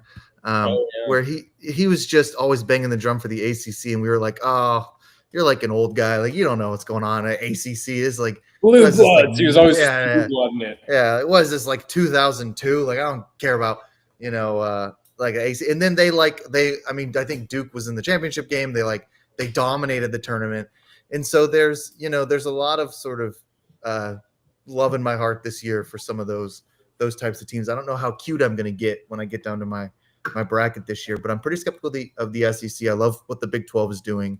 There's some, and then the Big 10, I never know. That's a conference where I never want to take anyone seriously, but they can, be pretty productive in the tournament. So I guess, I don't know, the Alabama Auburn game, and we should be kind of pimping this out. I mean, this is a 1-2 matchup in conference. It's going to be an incredible game. And if anyone has the opportunity to watch it, I would definitely highly recommend it. This is college basketball. Yeah. And we're right here. We're at the precipice now. We're a couple weeks away, from tournament play and then from March Madness. This is when it gets really, really fun. And it's fun. This is I love when fans of it's not even just your team. You start rooting for your entire conference. Like we just crapped on the Big Ten, right? Lenardi has 10 teams slated from the Big Ten, but yeah, you're right. They don't get any press. So when they get in there and they beat a Big 12 team, then they're all hooting and hollering on the chat boards and all that stuff. This is the most fun. I love football. I do, but I love March Madness. You get a couple games a week of your favorite team, and then they conference tournaments. I'm in one of the best, and I'm in one of the best NCAA drafts. It's the most fun time, and I cannot wait. And Auburn, Alabama today. I feel like it's a football game. I'm going to have my popcorn ready, invite my dad over. We're watching this. Nate, the other conference I got to fade. All right, Nate. Real quick, Dad, is the Mountain West. They burned us last year. They did. We were all in for the Mountain West, and I'm taking a year off from the Mountain West because I was all in on that conference last year, and it made us look like fools. They did. John, did you want to sneak in here? Yeah, Mom wants to know if the Fighting Blue Hens are going to get in the tournament again. Is that Delaware? Does anybody Not know? projected right Yeah. now. No. I mean, they're gonna have to. They're gonna have No, to Mom. win. They're gonna have to They're automatically out. qualify through the conference tournament, which they could do. There's always, but at this point, They have to win. Mitch says they got to. Nate says they got to win the conference tournament, or they're out. Is that where Thank Darnarian you. McCants went? Old Redskins. worth noting that the SEC has 14 teams currently projected in the NCAA tournament. They do. 14. There When are did this 12 happen? ranked in Ken Palm's top 50. Jack was speaking highly of West Virginia's chances to get an at-large bid. Ken Pomeroy does probably some of the best sort of just, quick, you can look at a list and kind of see where every team stacks up. I know that they use some of his rankings for seeding and at-large sort of stuff. West Virginia ranks 48 in Ken Palm's rankings. There are 12 SEC teams above West Virginia, which is just insane because we don't think about teams like Arkansas, Georgia, Vanderbilt potentially sort of sneaking into this tournament, but they could. We do think of Arkansas, Musselman. I mean, he's always he's always got a shot. He can make some noise in those tournaments. Georgia's a weird one. When's the last time you've seen like a competitive Georgia basketball team? Vanderbilt, I don't know if I've ever seen the Commodores play basketball. Some of the Mississippi States and the Ole Misses, like we see them in the tournament sometimes. Mississippi State was pretty good last year, actually. But yeah, I mean, there's just, I don't know. There's so much, it seems like there's just so much crowded sort of talent, but again, who knows? Like the conference play is going to start for real here pretty soon. And maybe they cannibalize each other and a couple of these teams drop off like, Georgia or whatever. And it's fun. It's fun trying to find those teams that have starters for 4 years. Like your former city, John, the buzz in Pittsburgh right now isn't any of the big boys. It's Robert Morris. Like they think that they're going to get back in there again, make some noise in there. I like these mid majors that have had players play for a while too. I think West Virginia. Robert Morris has definitely got buzz going on. I know it's my dad. That's my dad's alma mater too. West Virginia needs three regular. We need 3 regular season. We need 3 wins. 3 more wins to we need 3 conference wins. Yeah. I think we'll get them. What is a shame is the coach's son DeVries, Kyle DeVries, is hurt. Yeah, and it's a very interesting thing because they probably could get him back, but then they lose the red shirt. So they decided to red shirt him to come back for a full season next year because obviously if he comes back now they can't red shirt him. But then the flip side of that is, Smalls is a senior. Smalls is a senior. He's gone. Yeah. So he's gone, and he's the lightning rod of this team. So they had a very interesting dilemma. Now, of course, they're saying that, he was not healed, that he's not going to be able to come back. But I don't really believe that. I think you probably could have, because the injury is kind of mysterious, Mitch, right? You don't really know what it is. Right. Something about his back, but they never really explained it. And so they've been very tight-lipped on that. But without Kyle DeVries in there, I mean, the team is not what they were with him, coach's son. But you're right with this guy Smalls. I mean, Ann and I have seen 2 or 3, 4, 5 games live. I think 5, and they're really good. I mean, and the Houston Cougars game, they were down by 20 at the half, and they cut it to 3. with about 8 minutes to go, and we're like coming back in that game. So they have a good team, but they don't have the size to really go far. I mean, maybe they win a game, but they get like the Cougars hammered them inside to get like a bajillion offensive rebounds. So, maybe they steal a game. I don't see them going beyond that, even if they make it. So we see some sort of, these big teams or whatever, and then there are teams that, have some question marks still. The one that I think about a lot is UConn. UConn, I mean, Hurley was connected to basically every job in the NBA. Dan Hurley was, taking interviews with the Lakers last offseason.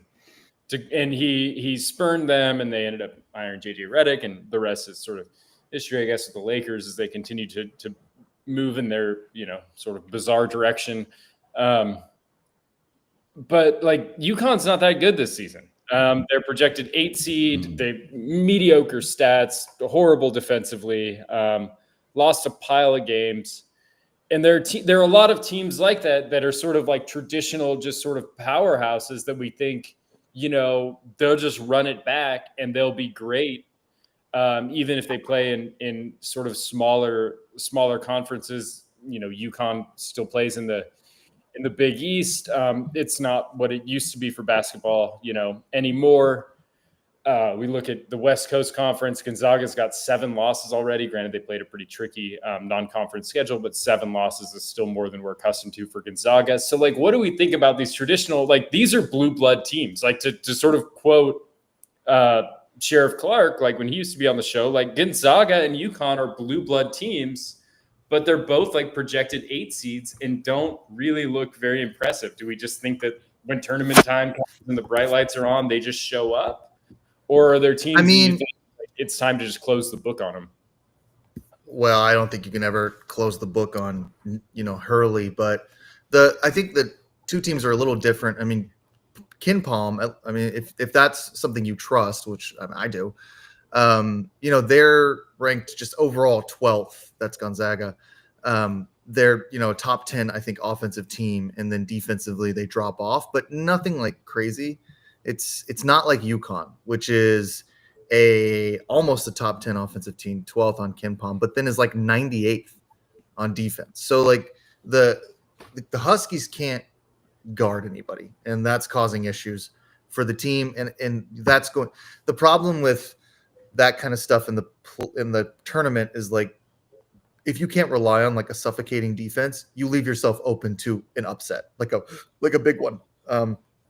Now on the other side of that, if you get hot for a couple games, you might be able to extend your run to the Sweet 16 or the Elite 8 and not have to worry too much about defense, which UConn could do.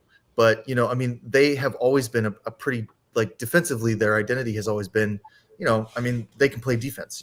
They shut people down, and that hasn't been happening this year. I think Gonzaga is a different story. I mean, their defense is not as bad as UConn's, and KenPom seems to have some trust in them. But again, it's hard, right? Because Gonzaga doesn't play the type of teams that the Big Ten and the SEC play all the time. But it's Connecticut's a really crazy one. Like, you expect Dan Hurley to just continue to produce and be, a top 5 perennial powerhouse. And they haven't been able to figure it out on defense this year, which has really hurt them in the ACC. So, I think we'll see, we'll see what happens in the tournament. Maybe I could see them upsetting, getting to like the Sweet 16 just because they're UConn. But it's been a rough sort of run for them lately. However, you can also, you can put it together in the next 2 weeks and be pretty fine, as long as you peak at the right time. College basketball is like golf a little. Like, if you can just kind of find the magic at the right time, right when the tournament starts, you can do worse than, or you can do, pretty well in the tournament. So I don't know, but that's kind of my feeling about UConn. Maybe a Sweet 16 run if they get hot, but the defense has not been there. Yeah, and when you look at the traditional blue bloods, you got to think that the NIL and the transfer portal is starting to really start changing the landscape here. When you have like a UNC team that's not even going to sniff the tournament, whether 12 and 11. They're relying upon their freshmen who just hit their freshman guard that just hit a freshman wall, and they can't even muster a win. So like your traditionals, Kentucky's not near the top 25. It's a weird time when the SEC, it's like flipped over. Like now the SEC all of a sudden has become a draw where you want to go. And with Hurley and UConn, now that players can they've always been able to choose, but like you have 1 or 2 losing seasons, why would you want to go play for that jerk? If you're a kid, especially some of these kids that don't have the intestinal fortitude, he's on a slippery slope with the way his actions are and the way he's deemed. So he has a couple losing seasons. He may see this whole thing unravel. Yeah, and I think it's interesting to think about the NIL stuff, because I actually thought about this a lot, and sort of how it's obviously we talk all the time on this show because we are sort of a football heavy show for about half the year, and we've talked about it a lot in college football, but we haven't talked about it a lot in basketball and how it sort of manifests. And I think that it's worth sort of considering that there are changes happening to these teams. Obviously we see some teams that just reload through NIL and become like really sort of prized places to play. I'm thinking about the top 2 teams in the country, Auburn and Alabama. People want to go there. They want to play for those coaches. They want to play that style of basketball, which is fast-paced, scoring. People want to play for Bruce Pearl. People want to play for Nate Oates. Like they think that they're going to get NBA ready offensively, and that's a real sort of thing. But I think that there's also an element of this NIL stuff where you get teams that sort of reload a lot in the transfer portal, particularly some of these blue blood teams that have, real sort of, cachet, Kansas, Kentucky, who are a little bit lower down the seeding list, UConn, Baylor, like teams that you traditionally think of as good and being able to attract good talent. And I think about like the Kentucky teams of old, where it was like Calipari basically would have 5 freshmen every season, sort of pre-NIL, right? And he basically had a new team every season. Yeah. And his sort of job as the season progressed was to figure out what the hell works and what doesn't. And people would always say, there was always this period during that era of those Cal teams where it was like, this Kentucky team's not very good. And then March rolls around. And then suddenly he's figured out the lineups. Suddenly he's figured out the schemes in which they perform the best. Suddenly he's figured out who sort of does what well. And it takes a little while because you have a new team every year. And now we're seeing every team have a new team every year. And I think that there is a real reason to believe that teams like Kansas, that teams like, that are sort of traditionally powerhouses that can attract a lot of transfer talent, maybe are just a little bit slower in their adjustment, but they're getting there. And this is also So who do you guys think is the biggest sleeper, like the biggest team, like like the Fairleigh Dickinson a couple of seasons ago, like the biggest shocker, like the James Madison or George Mason or something. Yeah, Bobby Moe, baby, Robert Morris. Who do you guys think's the biggest sleepers? Probably West Virginia. I mean, to be honest with you, I think West Virginia. If West Virginia makes it, I mean, really, yeah, if they make the tournament, I mean, they can be, they can be dangerous. I mean, Will Wade's at McNeese State after having, some pretty high profile jobs at LSU and at Florida, I believe. He's a guy that's been on the big stage, but he's done a lot of his best work in like smaller conferences, particularly after his little scandal at LSU where he tried to, I think, bribe a federal agent. It's not good. At McNeese, like they're a projected 12 seed right now. Like, hell yeah. I mean, he's got tournament credentials. They run a system. Like those are teams that you look at and think like that makes a lot of sense for a 5-12 upset as the bracket stands right now. Like you want, a coach that runs that sort of system that can upset teams. But yeah, back to Nate's sort of larger point about the way in which teams have to now come together and use like a Calipari model where, they figure it out late. I think good evidence that is happening is the fact that teams like Alabama and Auburn are having so much success. Teams with the identity is, score fast, score often. You don't need to figure out as much when that's your identity. Like when you're recruiting and thinking about how to run a team, like defense is what takes a while to come together. You can put 5 talented guys or 8 talented guys out on the court, tell them, hey, run loose, run fast, score a lot of points, do what you do best. And they can do that without having too much chemistry and then sort of finding that chemistry as they move on. Defense is kind of like where it's harder to kind of build that continuity. Kentucky's a good example of that. I mean, those teams weren't exactly like defensively like world beaters, but they scored a lot of points and they got better as the season went on. The other thing is like Calipari was never afraid of like a 5 seed, which is like I think really a really important sort of point to put on this is like he doesn't mind being like a 4 or 5 seed, whereas I think a lot of teams just really gun for that 1 or 2 spot. And there's nothing. The one thing about Calipari that you gotta like appreciate is like he's okay like sweating it out. You know what I mean? Like he is always in an uncomfortable position. He's always losing too early. Everybody hates him. Like he's like okay being with some discomfort in the playoff and in the tournaments. And so I think we'll have to see that a little bit more. Like some of these teams are just going to have to be okay with like a 5 seed or a 6 seed and kind of get their team to believe that they can, run the table, and they probably can in a lot of situations. Yeah. I mean, so Cal, like Arkansas right now is in a playoff game, Coach Cal's team. And like, they play San Diego State in the play-in game projected. That's not scary for someone like him. Then you play Illinois right afterwards. Like those aren't scary matchups. And he doesn't, like you said, mind playing in like those sort of play-in games and sort of lower seeds. So, I mean, there's some sort of interesting elements to that I think, as we sort of watch this progress, that I sort of am interested in. But to speak to Jack's point about you don't need a lot of continuity to run an offense, like there are real, like Auburn and Alabama run elite offenses, like that every metric backs that up. And I think there is something too, like if you just get a bunch of guys that shoot threes and your coaching philosophy, if you're Nate Oates, is I want over half of our shots to be threes. I want the other 45% of shots we take to be at the rim. And then there's 5% of just like random pull-up jumpers. Like that's not hard to build an identity. And you run the second fastest tempo in like the country. Like it's just get it down the floor as fast as possible. If you're open, shoot the 3. If you can take it to the rim, take it to the rim. But like you're not running like these super complex, two ball screens and, trying to get somebody open. It's just, if you're open, shoot it, and we're just going to do it as fast as possible. And I think that probably is, I think that Jack's right, that's probably the best way to build teams in the NIL portal is like not overcomplicated. Just get the best players and then just run them out there as fast as possible and just, hope they do what they do.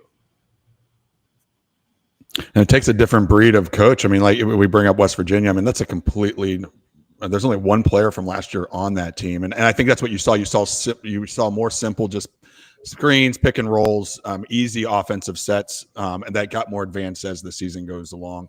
And you see that watching BYU, like BYU, I think they could be a sleeper team, but watching them have to get back after, the Demon comes back after his injury. But you're right. It doesn't take much to get the offense going if you have the players, right? And right now, the SEC and Auburn and Alabama specifically have these athletic, awesome basketball talented kids that want to play there and are getting the money from there. I mean, that's where, because we used to be like, they're a football school. Well, that money translates no matter what, it's now. So now it can infiltrate into all the programs. Georgia now getting better at basketball. It all makes sense because this pool of money. Everybody wants to. The kids will come if you pay them, and you're seeing that. And I'm a traditionalist. I wish it would go back. I loved rooting for the players on my team, but that's been long gone. So now, and this is what it is. And you get to see it full force today, Alabama and Auburn. It is this new college 2.0, and you're going to see it. But we still see upsets in the tournament. Like, and that's sort of the other thing that I always sort of bristle at is everyone's like, college basketball is a joke. Players don't have any continuity. All of the system stuff that, we grew up watching. Bob Huggins running that sort of up-tempo press system at West Virginia, Boeheim running the 2-3 zone at Syracuse, like everyone just complaining that like those things are gone because those were high-profile programs that ran extremely unique to college sort of systems.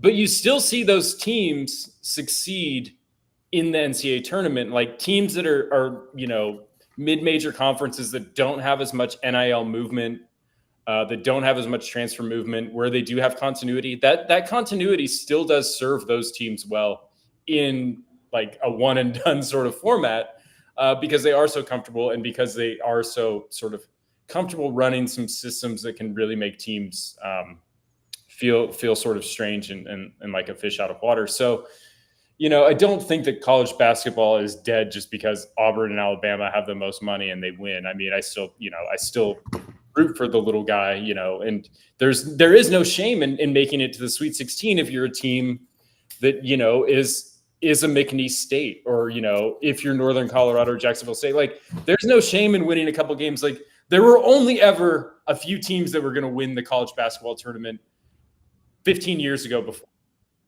Yeah, back in the day, that's you're right. Still the same now. Like, like this idea that like Jacksonville State is like so disadvantaged that like they'll never win the college basketball tournament or they'll never win the college football playoff, is they were never going to win it anyways. Like before NIL, like all this did is it just makes, it makes them a little bit more stable as programs maybe, but there's only ever going to be that handful of teams that can really actually. Yeah, and I love it. And these programs like Syracuse, with the two, if you establish that, people come to play there. There's nothing more frustrating. I mean, when Syracuse made that run, when they were playing on Tuesday night, and then they, and then they make the run to where they went to the Elite Eight, I believe, 3 years ago. When you haven't seen that zone the first time you ever see it, it's almost impossible. You're not making adjustments at halftime to beat that zone. When you rolled into Press Virginia, it was just tough the first time you ever saw it. And so, I mean, Princeton's offense. So yeah, you're right. I think the mid majors specifically can keep those systems running. Well, yeah. And recruit players in that respect. In 1955 and 1956, San Francisco ran it back with two men's college basketball championships with Phil Wolpert at the helm. I just went through the last 60. That's the only teams that jumped out that weren't UConn, Kansas, Baylor, Virginia, Villanova, North Carolina, Villanova, Duke, Connecticut, Louisville, Kentucky, Connecticut, Duke, North Carolina, Kansas, Florida, North Carolina, Connecticut, Syracuse, Maryland. Okay, there's one, I guess. Duke, Michigan State, Connecticut, Kentucky, Arizona, Kentucky, UCLA, Arkansas, North Carolina, Duke, UNLV, 1990. Shout out to UNLV. Tark was playing people before it was cool. Yeah, that's right. Yeah. Shout out Tark. Tark. Still a huge name in Vegas, kind of some educational circles. He's got some different institutes. I don't think he really does anything with them, but the Tark. If you've ever spent time in Nevada, the Tarkanian name that's like one of the names. So shout out to Tark. But that's probably the last time it happened, right? So you're right. It doesn't happen. Like Sweet 16 is what you want if you're McNeese State. That would be awesome. That's like Elite Eight. Get to the second weekend is the goal. Yeah. Yeah, and that was fine. Yeah, you know what? And I think that was especially when you were younger, and I guess we don't change that mindset. Yeah, unless you're one of these blue bloods or one of the best teams out there, you're not winning. So yeah, get into the Sweet 16, get into the Elite Eight. That's all I ever wanted West Virginia to do. Like when they went to the Final Four, I mean, that was like a Super Bowl. I mean, I wasn't expecting a championship. You're rooting for it, but you're right. It's a unique sporting experience where even if you lose, but you get to the Sweet 16, you still feel gratified, and especially if you were a team that's not Alabama or Auburn. Like when me and Jack were running around, Reno, and like UNR had some pretty good teams during that period, sort of, with us and whatever. It was like, they were in the top 25. It was like, okay, Sweet 16 would be awesome. There was never a moment that I ever thought the national championship is coming home to Reno, Nevada. You know what I mean? It was like, if we can make it the second weekend, that's pretty awesome. And then we're just playing with house money after that. Yeah, I mean, what was awesome is we were bartenders at the time, so we just were cheering for like another game because it was making us rich. I mean, it was just like people showing up. When the college town and the where you live and work is like in the Sweet 16, they win a couple. Like there's so many people in the bar for this 4-hour sort of stretch, and they're just they're so happy, they're throwing you money. So I mean, I just remember those years being like, God, if they can make it to the Final Four, I can buy a house. Like, this is incredible. But yeah, I mean, that's what you expect. Even Ole Miss, I mean, like as someone who went to Ole Miss, like, the Sweet 16 is what we're after. The Elite 8 would be cool. The Final Four would be like, insurmountably awesome. It's just there's only a couple teams that ever win this. And that's just how it goes. Maybe it'll be someone that hasn't won it in a while, but these are, it's never going to be, or it's very rarely, going to be a McNeese. It just doesn't happen. No, and it's like this for all of their proud history in football. I mean, Jack, I've talked to you about this before. All you've ever wanted to do is watch them play in the SEC championship in Atlanta, and it's never happened. Yeah, they've never done it. That's that. You don't even care about the college football playoff. You're like, I just want to make it to the SEC championship. We've never been there. Everybody else has been there, like except for maybe even Vanderbilt's been there. We're one of the only teams that has never been to the SEC championship. Pre-expansion, of course, like Texas and them. Though I mean, Texas has been there, I think, last year. But some of these teams that just got in, they'll get there too. It's just it's like that's. I mean, West Virginia's the same way, Mitch. Like, there's just expectations. It's not Alabama. Like, you're just like, I just want the team to not suck. Like, that's the goal here, so we can have fun and throw our gear on and get excited. But it's not to win a championship. Nobody at ASU was like, Arizona State is going to win the college football national championship. They just wanted to beat Texas. You know what I mean? Right. 100%.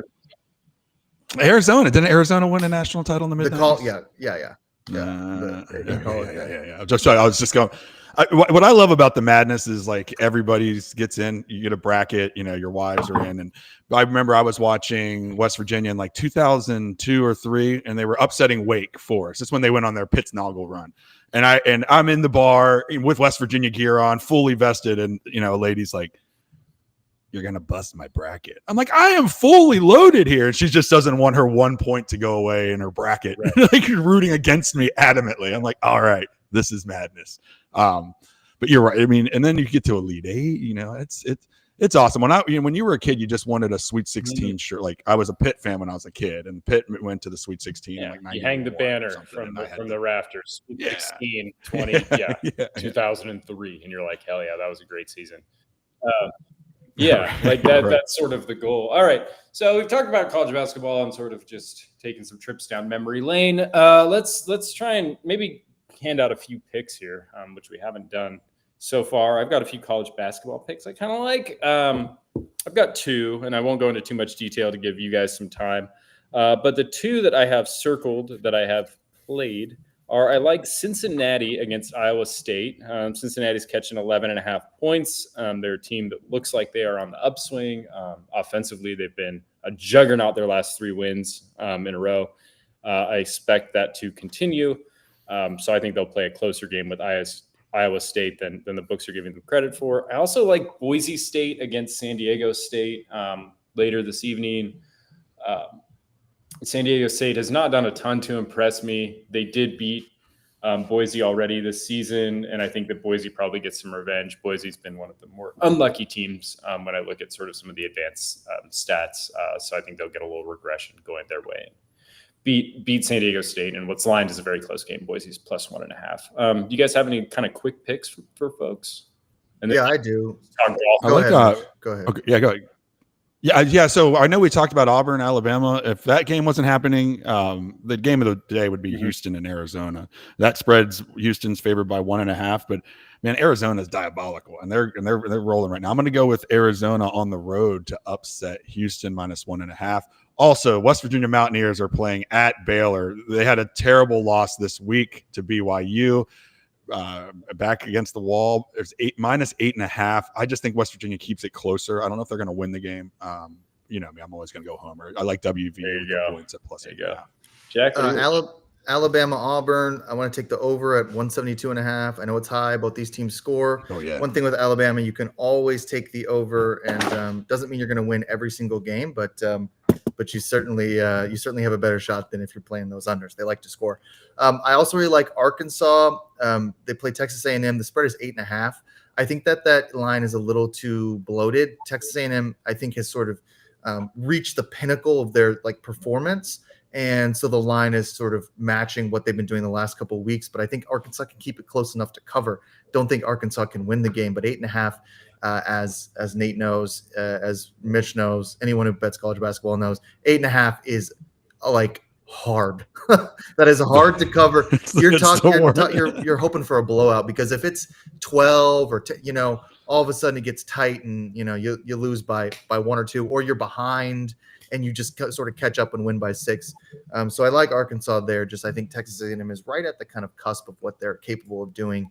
Also, if we're talking bets, I mean, I'm kind of looking at PGA Tour at Denny McCarthy this weekend. I mean, it's hard to do anything with Scotty Scheffler right there, but he's like 12-1, and he's right around the leaderboard.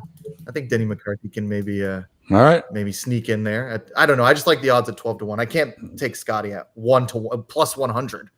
That's not even fun. I like that. Yeah. I mean, it's a loaded leaderboard. If people are watching in Southern California this week, a sort of retread of Torrey Pines, which they just played a couple of weeks ago. I mean, Scotty's in second place, Rory's in fourth place, both of them 3 of the lead. Davis Thompson is a fairly unproven commodity on tour, so he is definitely going to be feeling the 2 best players in the world breathing down his back. If you like golf talk, stick around for Yeltsing after this, and we will see you next week. Good luck on your wagers, and we'll see you next week.